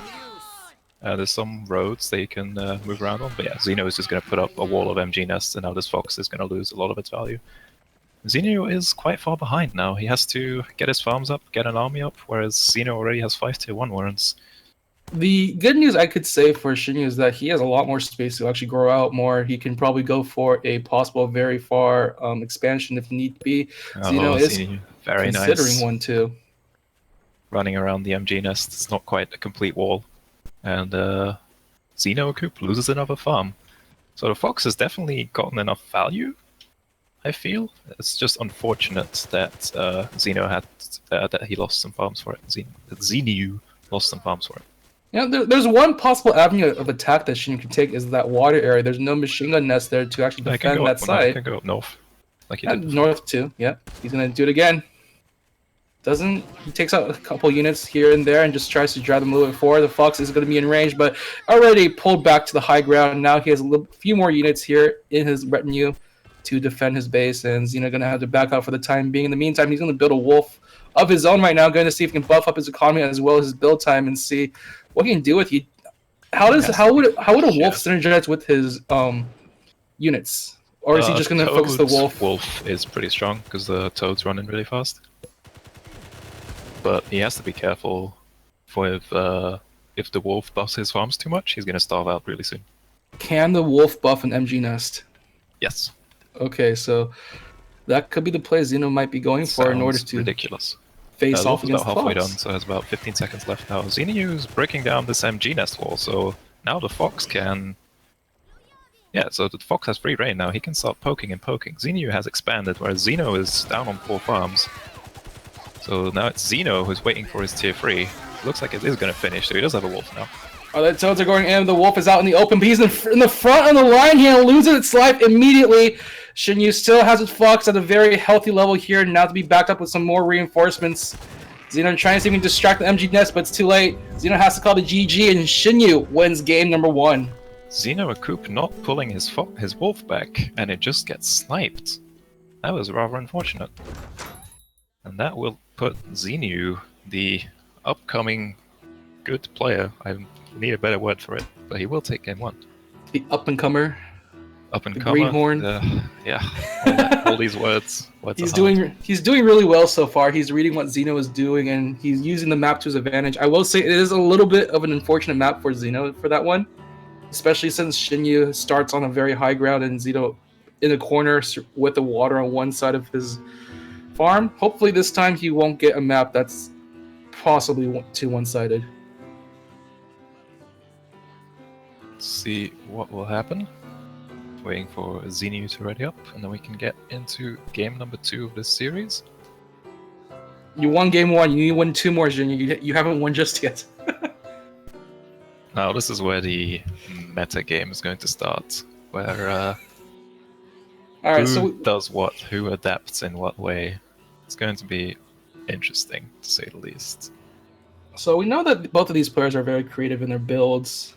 I mean, are we going to see like a rock, paper, scissors relationship, and if they decide to go squirrels, lizards, toads? It depends on the amount of mind games.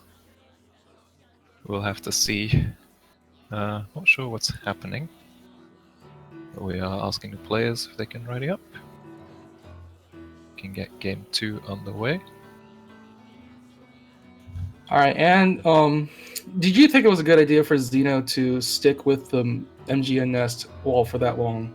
Totally. Yeah, the MG nest wall prevented the fox from doing too much damage early on, and then unfortunately it wasn't completely tight, so he lost 2 farms, which slowed down his game plan quite a bit.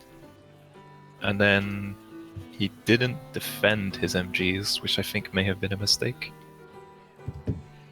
I mean, once Shinyu got his army back up, he was able to take out one single MG nest with relative ease, and just from there began to stomp out the rest of Xeno's army here, including the wolf. And now we're going to see Xeno go for a different tier 3. He's going to go for the owl instead.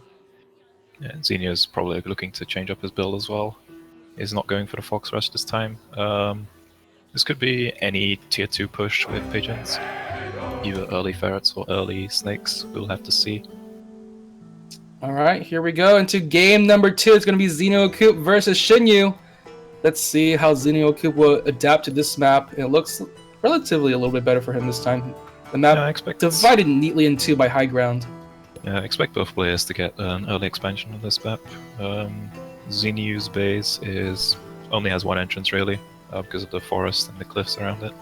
Whereas Xeno Coop's base, same story, only 1 entrance with an easy expansion right outside of that entrance, so chances are we get some 2 base action.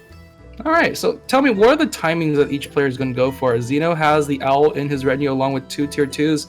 In the meantime, Shinyu has mostly tier 1s and has tier 2s in the form of ferret and snake. No tier 3s in his backing, so are we going to expect something faster to come out of Shinyu's side? I think Xenu is opting for 4 or 6 snakes with pigeon support, and use those kind of as super squirrels, whereas Xeno Coop is looking to get probably 4 ferrets plus an owl or something like that to do a timing push with the owl, but it depends on whether or not he wants an expansion before going for the tier 3. With a map like this, I think it would be reasonable. Possibly something a little bit more relevant, as we've seen this for 3 matches now in a row. Players are now going for these 5 farm, 6 farm Warren rushes here. In previous patches, you usually see that the safest way to win a match is to go straight for the 8 farm into a Warren to secure your economy game, but now players seem to be going more for the early game here. What's sort of been the cause of that shift here, you think? I think the damage on the tier 1s, the lizards and squirrels having 3 damage, means they can threaten farms a lot better. Especially the lizards, because you can change the angle of your attack rather easily, so you can pick off the corner farm really quickly and get out. It's a bit of a shift. A lot of players are building the 5 farm Warren, but not really doing much with it, so you could just not build it and be fine if you're the opponent. Especially like if you go early squirrels, it's hard to go aggressive with squirrels. And looks like Xenu is adding on ferrets as his first tier 2. Alright, both sides actually go with ferrets. Yeah, but Xeno Coop does have a base already. Looks like Shinyu is waiting for some more food to come out. He is going to put 1 more warren of squirrels to his army right there. Hasn't decided to expand quite yet, but he is going to start to advance with his army. Doesn't have the ferrets out quite yet though, so it looks like he's just going to scout things out ahead and make sure that the Xeno isn't up to anything crazy here right now. In the meantime, Xeno? Coop does not have pigeons, so he will eventually lose Ferret Poke Wars, I imagine. Since What he'll about have if a he lot of time What if he gets the covering. Falcon up as well? Against too many squirrels, it's going to be rather tricky to have the Falcons be super effective. Alright. Yeah, so Xeno has an MG nest, but that is not going to live very long against the Ferret pressure. And Xeno losing 2 squirrels already. Alright, here we go. The Ferret already pressuring this MG nest right now, trying to draw the attention away. He actually was it destroyed or did he sell it? He sold it, but not for full value. Okay, so it did get one tap from the Ferret before Xeno decided to sell it off, and here we go. Both sides just darting around each other right now with the Ferrets in their army right now. Although it does look like Shinyu does have the larger army size, the squirrels on the side of Xeno, they're kind of losing all their lives right now. The Ferret's still doing fine for Xeno Coop. They're pushing away Shinyu's army, and Shinyu feels like he's going to have to back up for the time being. I feel like Xeno comes ahead in that trade because he had this farm going for a while, whereas Xenu only just now is adding on some economy. Yeah, no economy damage done to Xeno at all. He put his farm behind the mill there, makes it a little bit harder to target from the Ferrets, and now it looks like Xeno is going to advance his way up to the middle ground. He's approaching the MG nest. He doesn't have it in sight. Yeah, no pigeons here to help out with the vision, so he's adding on Falcons though, so in 30 seconds he'll have a Falcon, and then he has high ground vision. Alright, let's see how Shinyu will probably respond to this. He's going to bring out the snakes here for himself, along with another Warren. Oh, 2 Warrens with snakes. Here we go. It's a party now. Yeah, Xenu is switching from squirrels into snakes. It looks like he sold 2 of his squirrel warrens and is going snakes instead. Ooh, we got the owl coming up from Xeno, though. He's going to put the owl in the backlines right now. In the meantime, he's advancing his way towards the middle ground once again. He has the Falcon for the vision. Here we go. Let's see the Ferrets can take it out. They're going for Shinyu first, so Shinyu is able to guide some of their shots first, but it's not going to stop the MG nest from being taken out. That's 1 MG nest. They're aiming for the second one. Shinyu has to buy time for his snakes to come out, but these MG nests aren't really buying any time, you're just losing him food. I love the way that Xeno is like just microwaving his ferrets around all the opposing ferret shots, making sure they don't get hit at all whatsoever.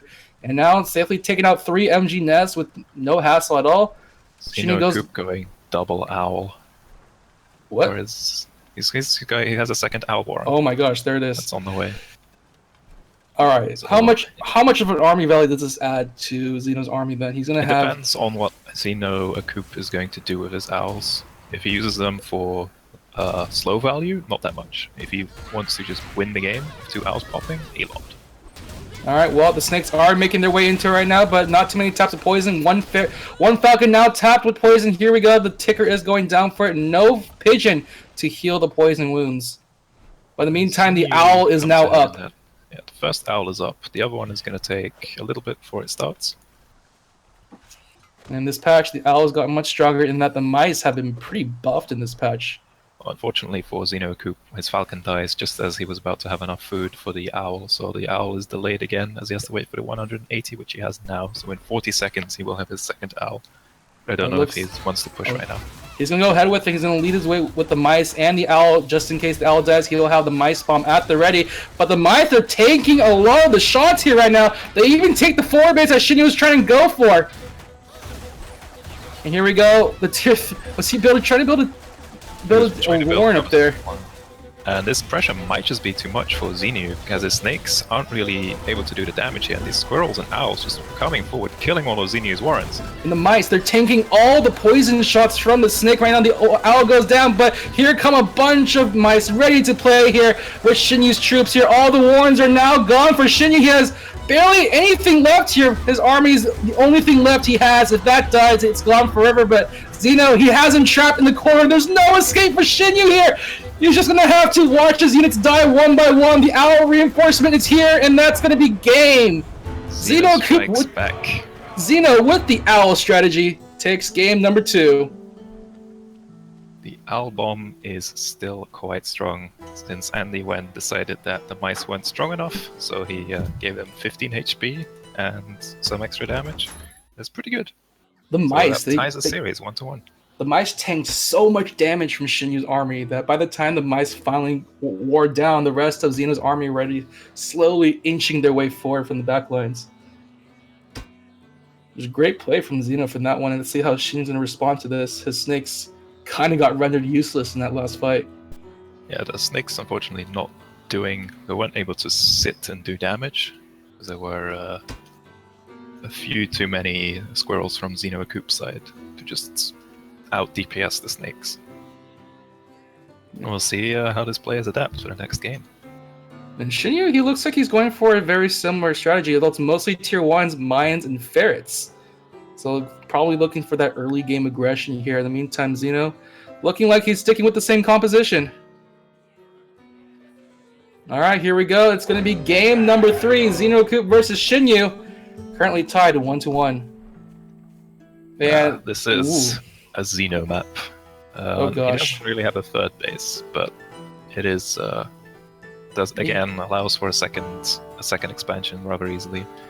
Xenu is not going for lizards despite picking a lot of tier 1. So we'll see what his play is. Gonna go stick with the squirrels for the time being right now. There's a lot of open space here in the middle of the map. Who is this gonna favor? As the game goes on, I feel like Xenu has an advantage because Xeno Coop getting a third base is going to be a bit tricky. Other than that, I'm not sure. Xenu might be going for 5-farm Squirrel Mole to go for some really early pressure. No, he already has his Warren down. The squirrel's out there ready. Xeno just plopped down his first Squirrel Warren right now. It's going to be on the edge of that high ground here, so it's going to be a nice little defense there. He also puts up a machine gun nest here in front of the farms to protect it from any early attacks from Shinyu. In the meantime, Shinyu looks like he's just going to econ up for the time being, going to see if he can do anything with the squirrels, but it looks like he's just going to try to figure out how to enter Xeno's base first. Although Xeno did sell off that MGN. Yeah, because he didn't see the earlier moles. Xenu's going 6-farm ferrets with 1 tier 1 Warren currently. Looks like he wants to just pressure really early with these ferrets. Try to get him out as soon as possible, but I don't know if skipping out on the farms is going to pay off. Although Xeno Coop is finishing up his last farms. So. He's also putting down the pigeon as well, so he is going to have that high ground vision with his ferrets. So I believe Xeno Coop scouted the tier 2 Warren though, so he has an idea. Yep, it looks like you can see it in the visibility there. In the darkness, there is the T2 as he sees. It looks like, although Xeno doesn't really seem to be committing to anything right now. He was thinking about going for an expansion, decides not to. Instead, just builds up his army for the time being to fend off any attackers. Has 2 warrens of toads, 3 warrens of squirrels. And here comes Shinyu's army already marching down past the middle of the map here. Although it looks like they're being out DPS right now, Xeno's actually able to get some nice shots in against Shinyu's squirrels. And forcing Shinyu way back. He was trying to set up with a landmine, but it didn't look Oh, the toad almost went off! That would have been devastating if that did happen, but now Shinyu back on the high ground. He is going to have the advantage to push out Xeno. And looks like he may actually press the attack. He's going to go a little bit towards Xeno's boundaries here. Only 4 squirrels, though. It's going to be rather hard. Alright, here we go. The ferret trying to see if he can do any poking damage, but Xeno's already on the counterattack, forcing Shinyu away from the middle of the match, and away they go back to the high ground. Although Xeno, he's still pushing in right now. He doesn't care about the high ground. His toads are going to come in and do a lot of damage right now, and he is pulling his army back so far behind it. The toads are being led through by the pigs, but they still get their explosion damage off. But the ferrets... picks off a farm. Xenu is on 1 pigeon warren and a ferret warren, and it has been on 6 farms for a very long time. Only now decides to add on those farms, but Xeno Coop can just go again with his... Oh, he's put up the mines right now. If the mine gets finished in time, he could do some damage, but it's only 1 mine. And here they go. It's going to get finished. Oh, it does blow up the first toad and a lot of damage to the squirrels, but is it enough? Here comes Xeno's army marching their way up the stairs here. It looks like the ferret is enough to fend them off right now.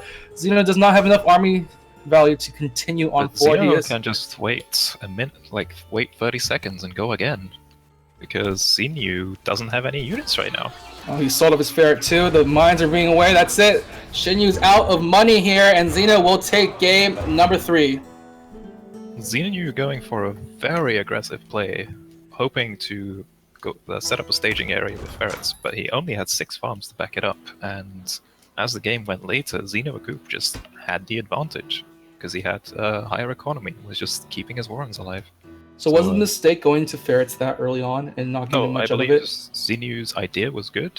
He may have, I don't know if neglecting the farms was a good idea, And if he'd gotten the landmine up, then he could have set his ferrets on the landmine, and Xenocoop would have a hard time pushing past the mine because it does AoE damage. And then the ferrets would have been able to sit still and do damage. Alright, well, Xeno does take the win over this game right now. We're going to be waiting on for game number 4 right now here. And with Xeno with the lead right now. And Shinyu is going to have to probably change up his strategy a little bit, make sure he pays attention to his economy. Although he did pull out that win in game number 1. So what do you think he can pull off here in game number 4? Oh, we'll have to see. I know Xenu has a bunch of strategies that he can play, but the question is, does he feel confident enough to pull out something ridiculous or non-standard and pull out a win against Xenocoop? Because if he loses one more game, he's out of the tournament. So I'm just not sure if he goes for something like the tier 3 again. Alright, well, Xeno, he's on the way, almost ready. Shinyu, we're just waiting for him to get the lobby ready and set up right now. Do you think Shinyu would go for a more conservative style play, or is he going to do something super risky? I think he's going to go for 8 farms again, because not going farms is very risky. Alright, well, here we go. Into the lobby we go. Shinyu's going to be picking up the wolf once again. No, actually, no. Shinyu's going to pick up the wolf for the first time. It was Xeno that picked the wolf in game 1. Wolf and Snake. Machine gun poison. Snake can be good. He's getting a balloon to secure him some time, I think, which is a good idea. I don't know if Squirrel is the way to go, because he really likes playing Lizard, but obviously he thinks Squirrels are better in this scenario, or he wouldn't pick them. And Xenocoop's taking some time. It is tricky, I think, to figure out what your opponent could be going for in a situation like this. Alright, well, I think Xenocoop is just going to stick to what he does best. Go with ferrets, go with squirrels, and then some tier 3. Oh, we got the owl coming out again for Xenocoop. He's going to be pairing it with the falcon. Now decides not to go for the owl. Thinking about what he wants to do for a tier 3 possibly. Alright, he is going to go with the owl. Here we go. Game number 4. Xenocoop versus Shinyu. Let's see how this is going to go. In this map here, we have Shinyu once again on the high ground here. You cannot attack Master Anakin, for I have the high ground. Both players probably kind of okay with this map. Xenocoop, maybe not so much, because he does have high ground right outside of his base. But we'll see here. I don't think this is too bad to work with. Yeah, how many expansions are on this map? That's 1, 2, 3, 4, 5, 6 expansions, and all laid out very nicely, all nicely spread out across the map, so everyone has their options map. here. Maps, 1v1 maps in Tube and Tail have between 7 and 9 windmills. This is 9 of them on a rather small map, so there's a lot of bases. Alright, well, the early warns are coming out. Xeno going for the 4 farm warren here instead. Although, no, he sells it off. He's just going to go straight into farms. With that high ground outside of his base, that may be risky against the squirrels, because this is the one kind of map where early squirrel can be good, I think. Where you can just sit on high ground outside of your opponent's base. Oh, Xenu is okay. Oh, he sold off his too. Yep. He has the mines, which is going to slow down his warren timing, because he has 40 food invested in those mines. Alright, well, Xeno... He has to do this. Alright, no. Oh, he's going right in front of Shinyu's home here. I think he scouts that the warren was really late, so goes for a very aggressive mill. And Xenu, like, get off my lawn! Snakes doesn't have a good way of dealing with this. Get off my lawn, damn it! He's just pounding his fist. Now the land area for Shinyu got severely cut in half. Holy crap! Xenocoop going for a contained play. Betting on the fact that Xenu doesn't have ferrets, and he does not. Uh-oh. He does have snakes. He's going to bring the snakes out as fast as he possibly can. And now he's going to swing his squirrels around. Try to go for it, but he's a little bit scared. He sees Xeno's squirrels sitting behind the mill, but he's going to go for it anyways. And Xenocoop going to swing his units around here, trying to see if he does get one. The mine does go, but doesn't really only on one squirrel. Do much. So yeah. Best case scenario for Xeno. And now he's going to build another machine gun nest, make it even harder to build things right now and tank some more shots. Xenio also has a sniper balloon if he wants to go that route, but Xenocoop has his first ferret on the way, so in 25 seconds that'll be done. And then he doesn't have high ground vision quite yet, but the ferret is going to add a lot of pressure. Machine gun nest, though. The line of machine gun nest is ready for this contained play right here, right now. The snake does get a tag on it, so get something from it. Xenocoop forced to sell it. Does have the first ferret out now. Alright, he's going to build it once again here, but the snake can tag the first machine gun nest from a while ago. And Xeno! Unfortunately loses his commander, but Xenu not responding immediately, respecting the machine gun nest. Yeah, he's a little bit too scared of going off on his own, as he's just doing his best trying to tag the machine gun nest, making sure that Xeno can't put them up in time. Oh. No pigeons for Xeno. He cannot heal his ferret, and it is going to die a very slow death. And Shinyu, he is microwaving those snakes very nicely here, avoiding all the ferret shots right now, making sure only the squirrels take the damage from him. He is doing his best. He's spending a lot of time building and rebuilding these turrets here, but he's also starting to reinforce his own army a bit. He has another farm down on that very forward mill, but Shinyu is still trying to dance around these machine gun nests. Now going to come in from the front line. One snake is going to be taken now, however. He's trying to go for another one, but the second snake almost dead. Just a sliver of health left, but he does take out a good number of squirrels and a machine gun nest again. The other one ticking down with some more poison as well.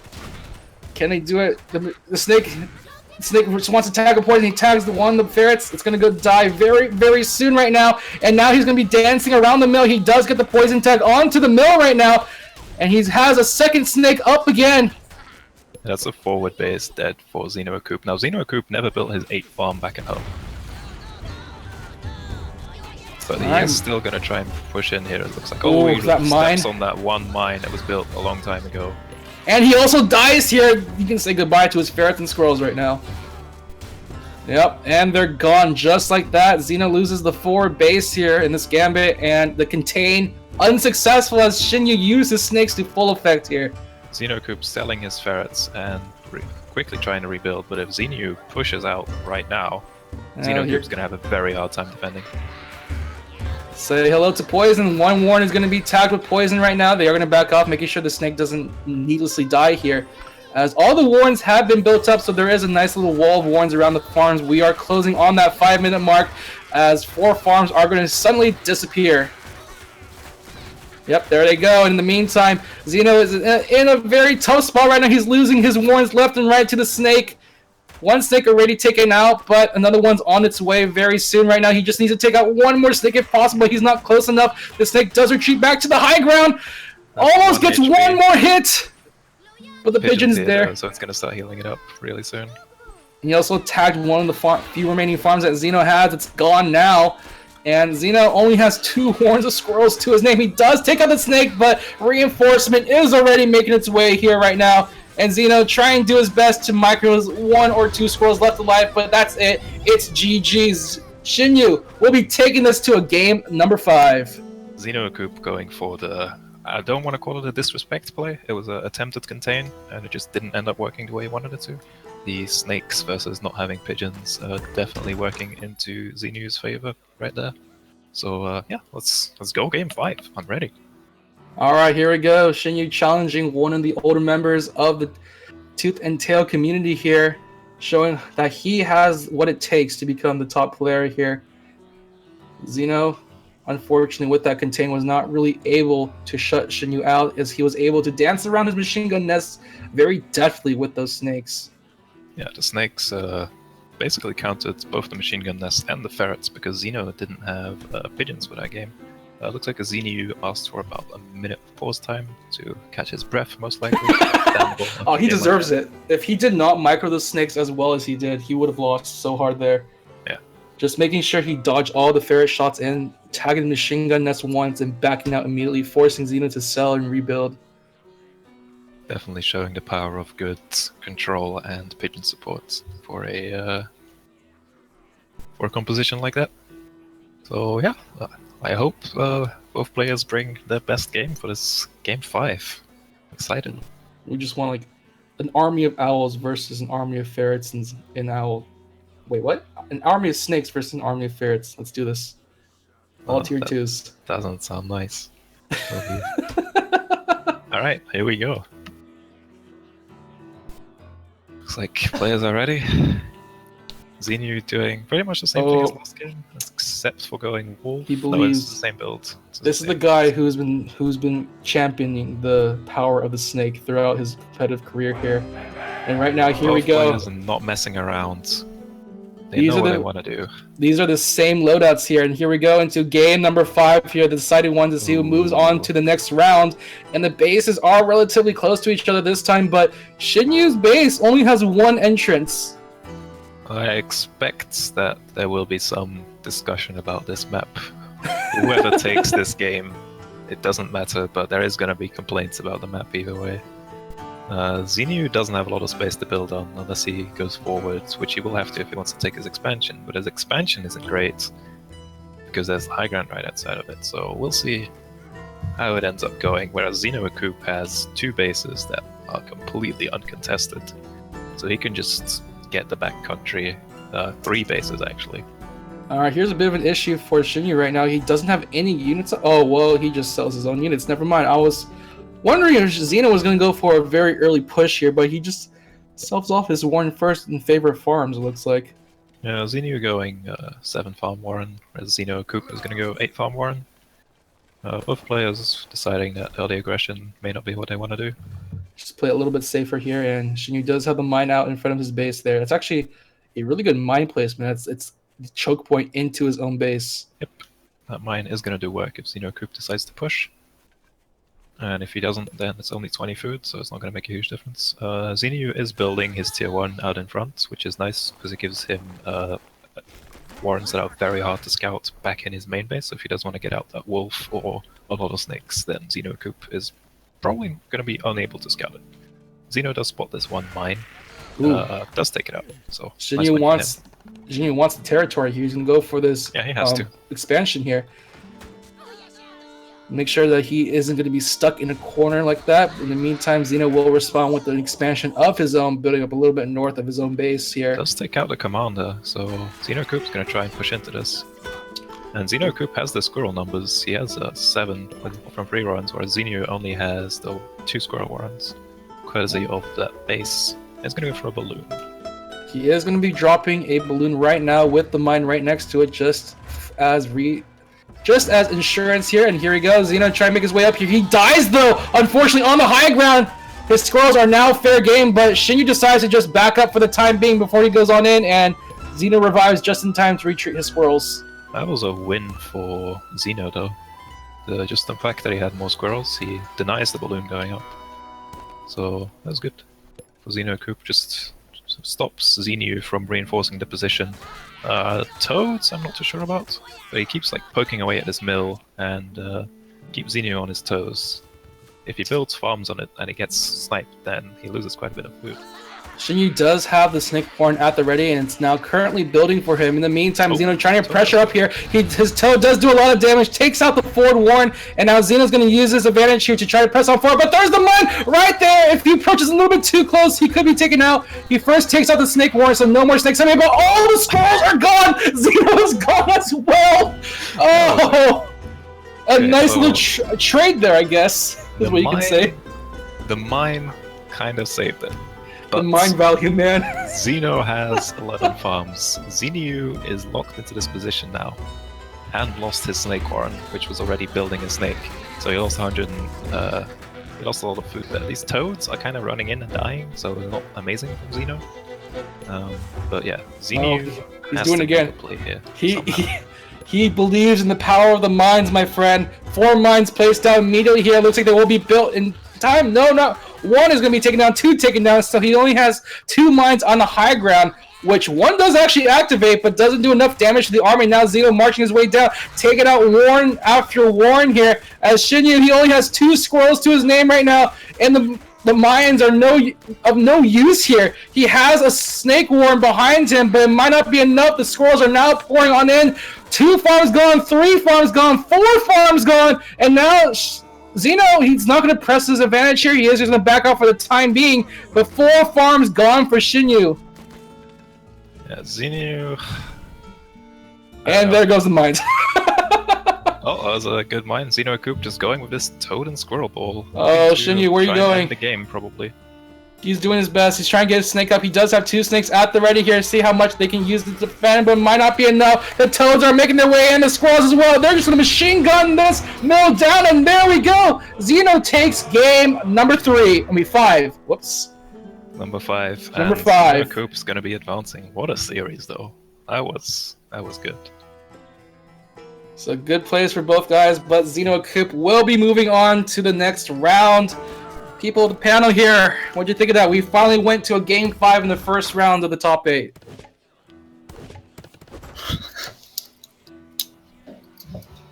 Crazy. That was just a great set all around. I will say this about the first game: that's absolutely the Xeno's most hated form of map is when it's close. You just not like the style of play you're forced to do when you have that close of a boundary. All right, Yeah, so Xeno Coop didn't really have a way to expand in that first game. So I think each of these games have their own little story going on for them. So for that first game, Shinyu took advantage of just how close they were to each other and used that high ground to hide his fox. And the fox came out and just pressured Xeno so hard there. What about game 2? What do you guys think of that one? I mean, I think it came down to the ferret micro by Xeno. Like, if that wasn't on point or his commander got killed, then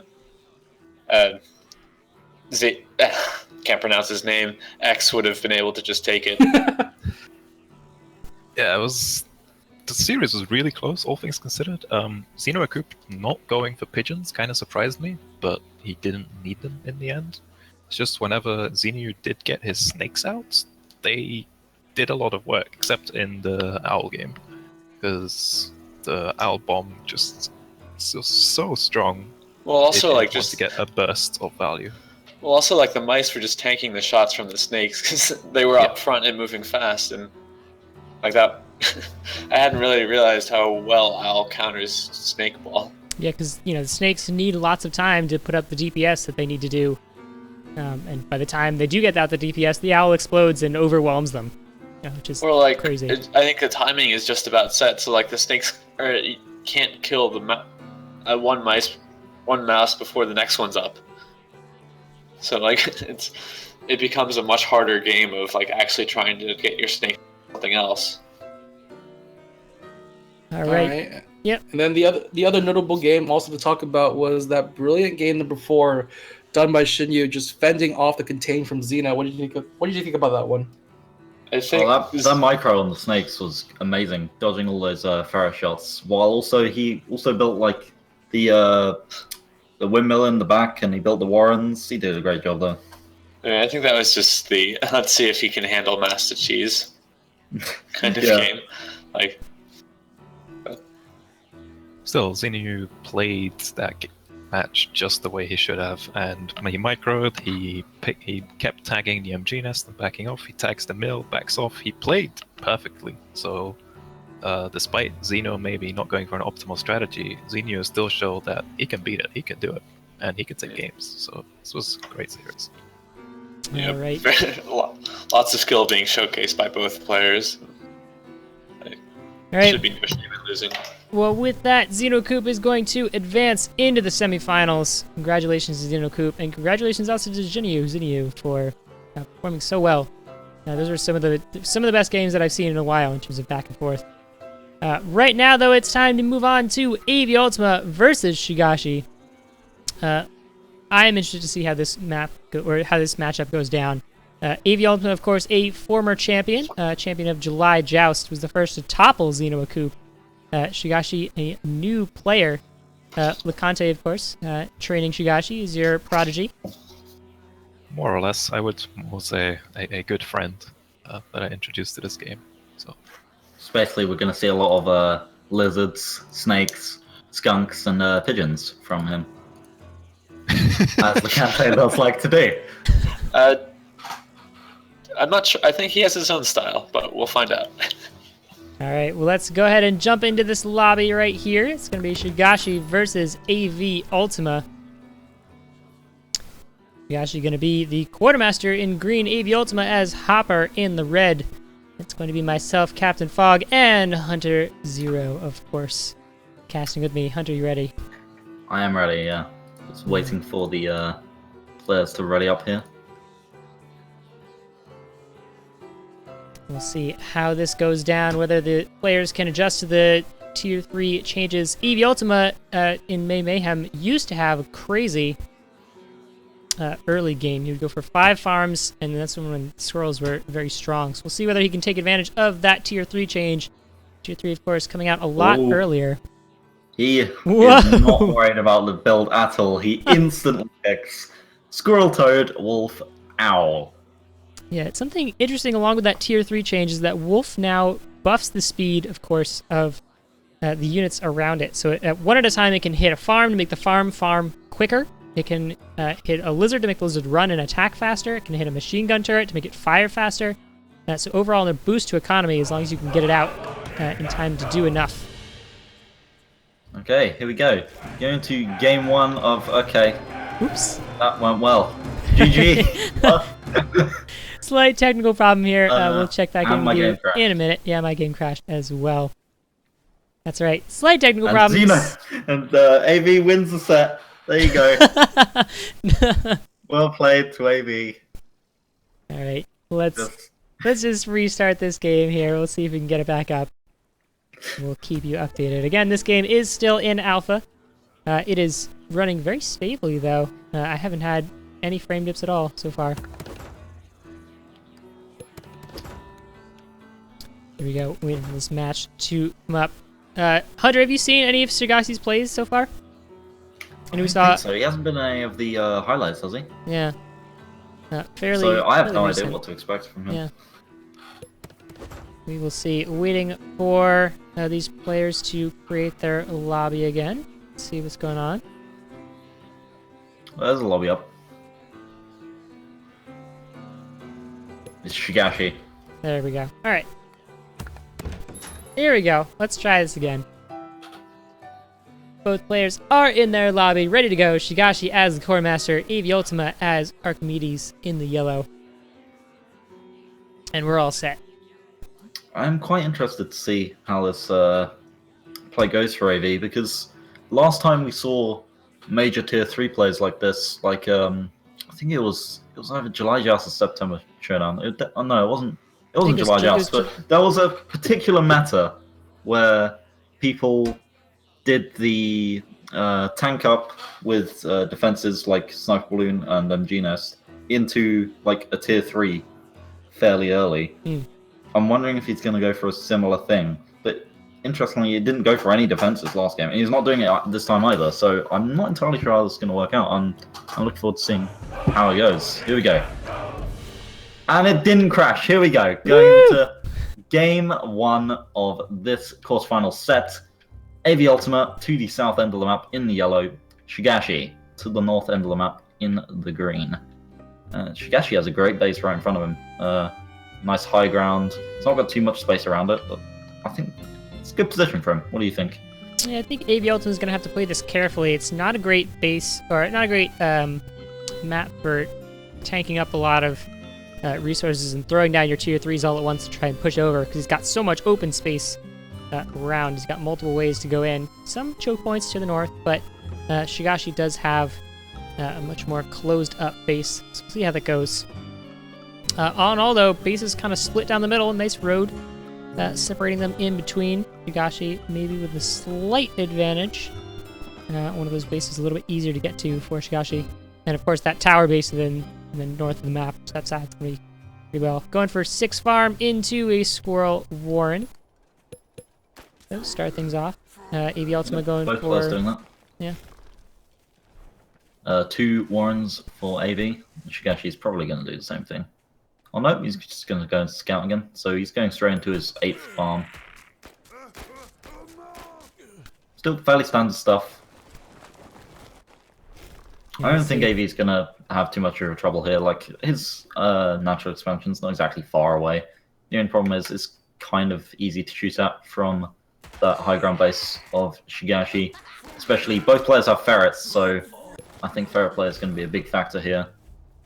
We're going to see a lot of dancing, I reckon. Yeah, definitely. Not a lot of effective dancing either, because there's not very many choke points. At least in the middle of the map. Ooh, but Shigashi's going straight into Skunk. So he went double tier 1 worms, the squirrels, into Skunk. And AV's Alright. building expansion to the east side of the map. Yeah, that should be interesting. AV Ultima, of course, does not have pigeons, so that his squirrels are going to get eaten up by skunk gas if the skunks are able to control the area that they're firing into. See, AV Ultima, a very experienced player, he might just be able to dance around it. Both players on their 8 farms right now. Shigashi up to 6 squirrels, going up to 9. The first skunk just popped out, and pigeons coming out as well. Counter any skunks AV Ultima may or may not decide to pull out. We'll see AV Ultima going out for some toads, though, so those pigeons aren't going to do a whole lot. Those toads are going to be... I don't know how they're going to work, honestly. These skunks are going to be very good once the toads have gone off. They're going to give him a bit of time. And once he lays down that fog, it's going to be a big deal. And he's pushing in right now into the base and laying down fog. First fog is down. The squirrels coming in from the side. They haven't landed in that fog yet, and it looks like Shigashi's gonna take a few too many casualties to be able to do any sort of damage. He was focusing on those warrens with that skunk, not particularly effective, and he just gets caught out by AV wrapping his units around. He just gets obliterated. He loses one of those skunks. Yeah, AV Ultima on, able to match the army value after that fight. Shigashi just now pulling ahead a little bit, but AV Ultima now ahead in economy up to 10 farms. Shigashi just now building that nice tower base expansion there. Yeah, Shigashi doesn't know that AV built this expansion, so maybe he thinks that he's a little bit ahead. Ooh, and there you go, AV and Ultima. AV's going for that badger. Throwing that badger down. Maybe we'll finally see a badger in the quarterfinals. I don't know whether it would have been better to put down the wolf first to try and boost your economy and then get that badger out. Ooh. And he pushes straight up onto this high ground. That sniper balloon gets taken out. He loses a lot of his units in the gas, Ooh, but more than half of his squirrels just got lost in the air. That squirrel goes down. Yeah, so losing all of his squirrels. He loses quite a lot. He does take down that sniper balloon, which stops him from getting stuck in that position. So I think he kind of needed to at that point. And now Shigashi's getting a bit overconfident, and he's going to lose that skunk. Ooh, but more squirrels dying in that skunk gas. That's uncharacteristic for AV Ultima to lose so many units to that skunk gas. Here we go, you can see AV Ultima is still a little bit ahead. The players losing about the same amount, but AV Ultima has the advantage in economy right now. So that badger is building right now. It's about a third of the way done. Once that comes out, that's going to be pretty strong. Shigashi, the skunks aren't going to do much at all against the badger. The squirrels, on the other hand, we'll have to wait and see. Yeah, squirrels might just be fodder for that badger to wind up. But we will see this badger's about 3/4 of the way done, almost about to come out. Shigashi at 12 squirrels. AV Ultima going up to 12 with 6 toads of his own. That badger has just popped out. We'll see. I think those sniper balloons might have been what Shigashi needs if he wants to combat that badger in terms of getting some damage down before the badger can attack. AV's putting down all of his farms on his expansion before heading into a fight. He's bringing his entire army. He's got the toads at the front. Let's see how this goes. Right. Just waiting for that badger to come in. 2 bits of skunk gas down. AV Ultima nicely skirting around. Doesn't want to take the advantage from there. Grabbing that base to try and tank some shots here. Toads coming in from the bottom, though. Toad's not quite connecting, but the skunk gas is down. So many squirrels going down, and the badger's up in the base now. It's going to be able to take down Shigashi's expansion there, and the skunk is going to go down too, and now the batter's all wound up. Still running through that skunk gas. If he keeps this wound up, this is going to do a lot of damage. It's not got any pigeon with it though, so it's going to get taken down easily, but Shigashi calls the GG. There we go. That badger power. So game 1. Yeah. Game 1 going to AV Ultima. If Shigashi had actually managed to get those toads up earlier, then I think the damage would have been enough to take down that badger and stop that rampage. Maybe he would have been able to stop the windmill from going down, because that burst damage, although it's mainly AoE, it's still very powerful against a badger. Stop it from winding up a little bit. We'll see how he alters the style into game 2. AV altering his own style, going into Fox. Interesting. And he's going with Mole as well.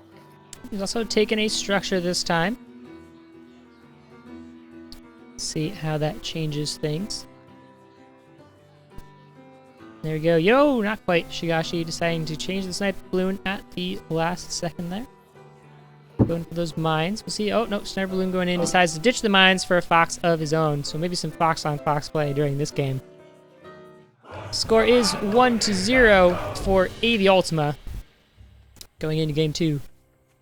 Game 2, yep. So AV Ultima at the high ground base in the east in yellow, and Shigashi to the northwest, yep, in the open in the green.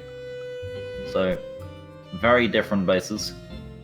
Both players kind of equidistant to the expansions, but Shigashi has these southern or southwestern expansions that AV really has no hope of getting. Yeah, definitely. AV's base is on the high ground, so any early attack by Shigashi is going to run into some trouble with vision. But we'll see how that progresses. Both players... oh no, Shigashi's selling a farm to go into a 5-farm 2 or 3. Oh. Whoa, no, we have a mole rush going on. Mole rushed! We completely missed it somehow. He's just taking down these warrens, and there's only one pig to defend. Alright. He built no extra... oh, he built one extra farm, but it was on the other side. 3 so moles. That warren's going to go down easily. Yep, 3 moles down. All the warrens down for Shigashi there. Caught us sleeping. One more pig goes down, which means Shigashi is on 4 farms, and the moles are just going to keep coming. Another mole popping out to replace the one that died. And Shigashi struggling. There we go. Wow. AV taking a quick and decisive Game 2 mole rush. That was very, very unexpected. I think for Shigashi too, because he was not prepared for that.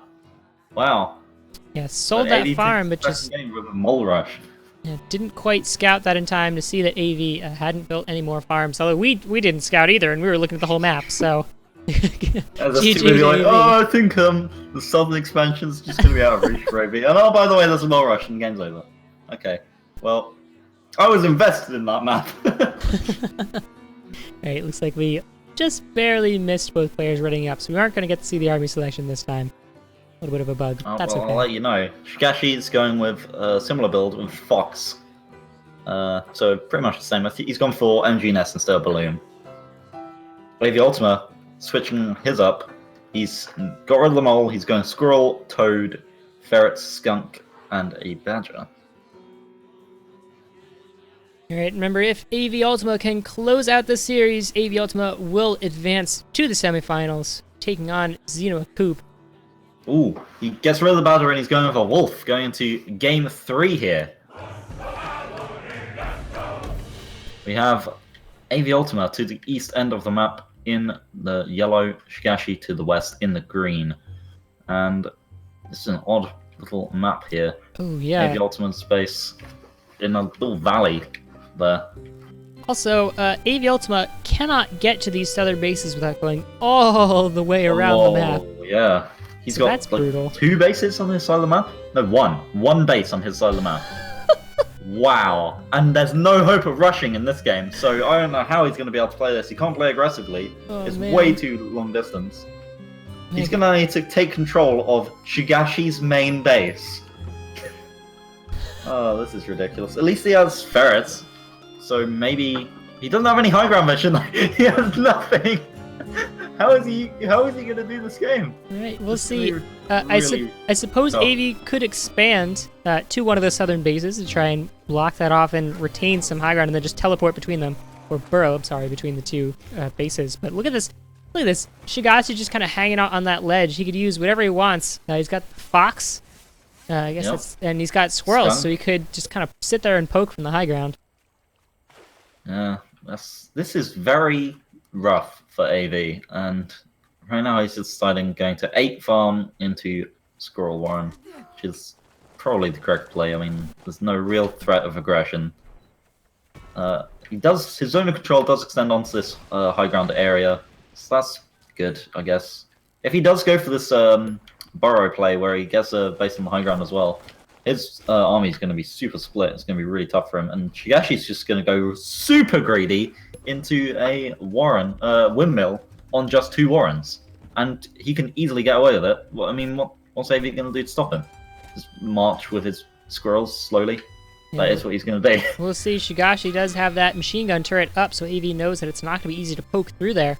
And it looks like That's Shigashi... a very well placed G-Nest as well. Yeah, able to shut down both of those avenues of attack. Actually, the only avenue is smack dab in the middle of any place he can go, unless he goes all the way, AV Ultimate goes all the way around to the south. Wow. This is just a terrible map for AV. It just gets worse and worse. AV does have all of his warrens on this high ground here, so at least that ledge is blocked off. And it's not going to be able to be used by Shigashi. And AV's just going to go straight squirrel into 18 squirrels to see if he can overwhelm Shigashi. Yeah, all on one base. Yeah. That's not even a bad play, honestly. Like, he can overwhelm very well with squirrels.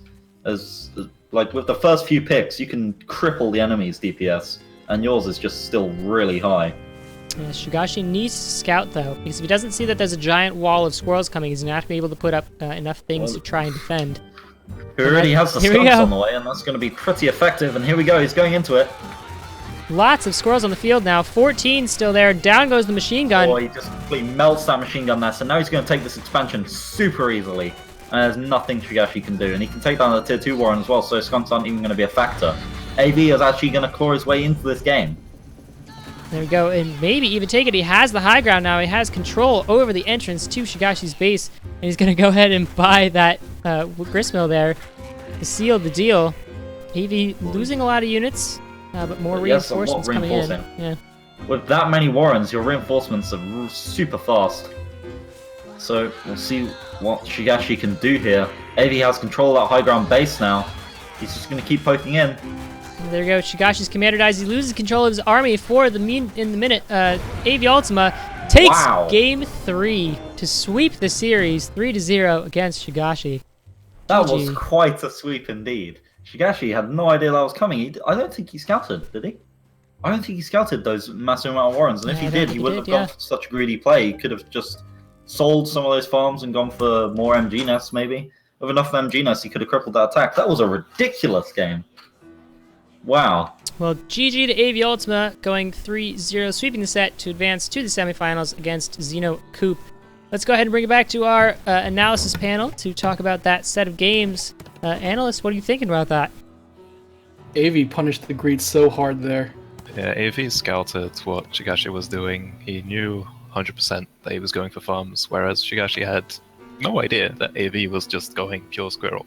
And he had skunks coming, but they were too late. So yeah, it's just one player scouting what the other is doing and countering it, whereas the other one is playing in the dark and doesn't win. It makes me wonder what Shigashi was thinking when he scouted out where AV Ultima's base was and the general layout of the map. I'm just kind of curious to see what his line of thinking was. He probably thought he was safe to go for that second expansion so early on when he only had 2 Warrens of units, but it just got scouted out really early on. Well, I think it's kind of like, I think something you could miss was the fact that he was able to place the Warrens on where he was. Like, if he had to place them around his base was on the low ground, that attack comes, 20 seconds later, and maybe he has skunks up. And then we have that matter of game number 2, in which I think Shigashi did the best he could to try to stave off the mole attack. He tried to build the Warrens to distract the moles long enough to get the pigs to kill them, but then AV just moved the moles away from the Warrens and I think nothing else. in a situation, a rush like that, you want to build your Warrens on whichever side has the most pigs, just so your Warrens survive. Yeah, it's because he only had 1 pig doing damage while his Warrens were dying, which just let the moles live. Mole rushing is one of the things where there is a definitive counter to it, but you have to be prepared for it. And if you've already placed the Warrens down before you see the moles coming, there's going to be a base reluctance to say, oh, do I really want, if I just hold it out for a few seconds, maybe I'll get the squirrel and then I can fight it back. And unless you've worked through the math or experienced it several times, you're not going to know whether or not it's worthwhile. And I think of one last question I could ask is that game number 1, if it looks like Shigashi had a good lead for the while, he was able to get his skunks out. He pushed AV's army back. would have there been a chance for him to counter the Badger in time, or by the time when the Badger came out, was it too late for Shigashi to do anything about it? I think by the time the Badger was out, it was too late, but it was definitely a window where Squirrel, Pigeon, Skunk could pressure hard. Especially because AV went 240 food in an expansion. He almost, let's not forget, he almost killed the Badger. It got down to a third HP or something, which if he had one or two more toads, But he was very far behind in economy at that point. So I think the early Skunk could have done a little bit more pressure, but it got picked off a bit too often. So I don't know. I think that first game could have gone either way. Again, I think similar to the last game, that lack of scouting really punished his performance. All right. Well, with that, GG to AV Ultima. Moving on to face Xeno Coup in the semifinals. What are we expecting for tomorrow? We've got Dead Bones versus Classic Metal in the first semifinals, which is a best of 5, followed by Xeno Coup versus AV Ultima. The matchup of July Joust, actually. And we'll see. That's going to be a great super match. excited. So super excited. On one side of the bracket, we have the July Joust Salty Runback, except it's going to be in semifinals. And then in the other side of the bracket, we have the same match that happens every single tournament we have. The grudge match, huh? Every single tournament. It's one every time. So it could be that Classic Metal can just be any other player but Dead Bones. And he's just very unfortunate. He's just resigned to the. He's just resigned to the top 4. You know what? This is as far as I go. I'm facing Dead Bones again. Oh boy. No, I think both AV and Xeno really show that they have versatility and can play other styles than the ones you would conventionally put them under. I feel like that match is going to be a one to watch. Yeah, those both very versatile players. Classic Metal grudge match is good for memes, and I really hope Classic Metal pulls it out. But that would be amazing. Just going off today's performance, I'm putting Dead Bones ahead. Sorry, Classic.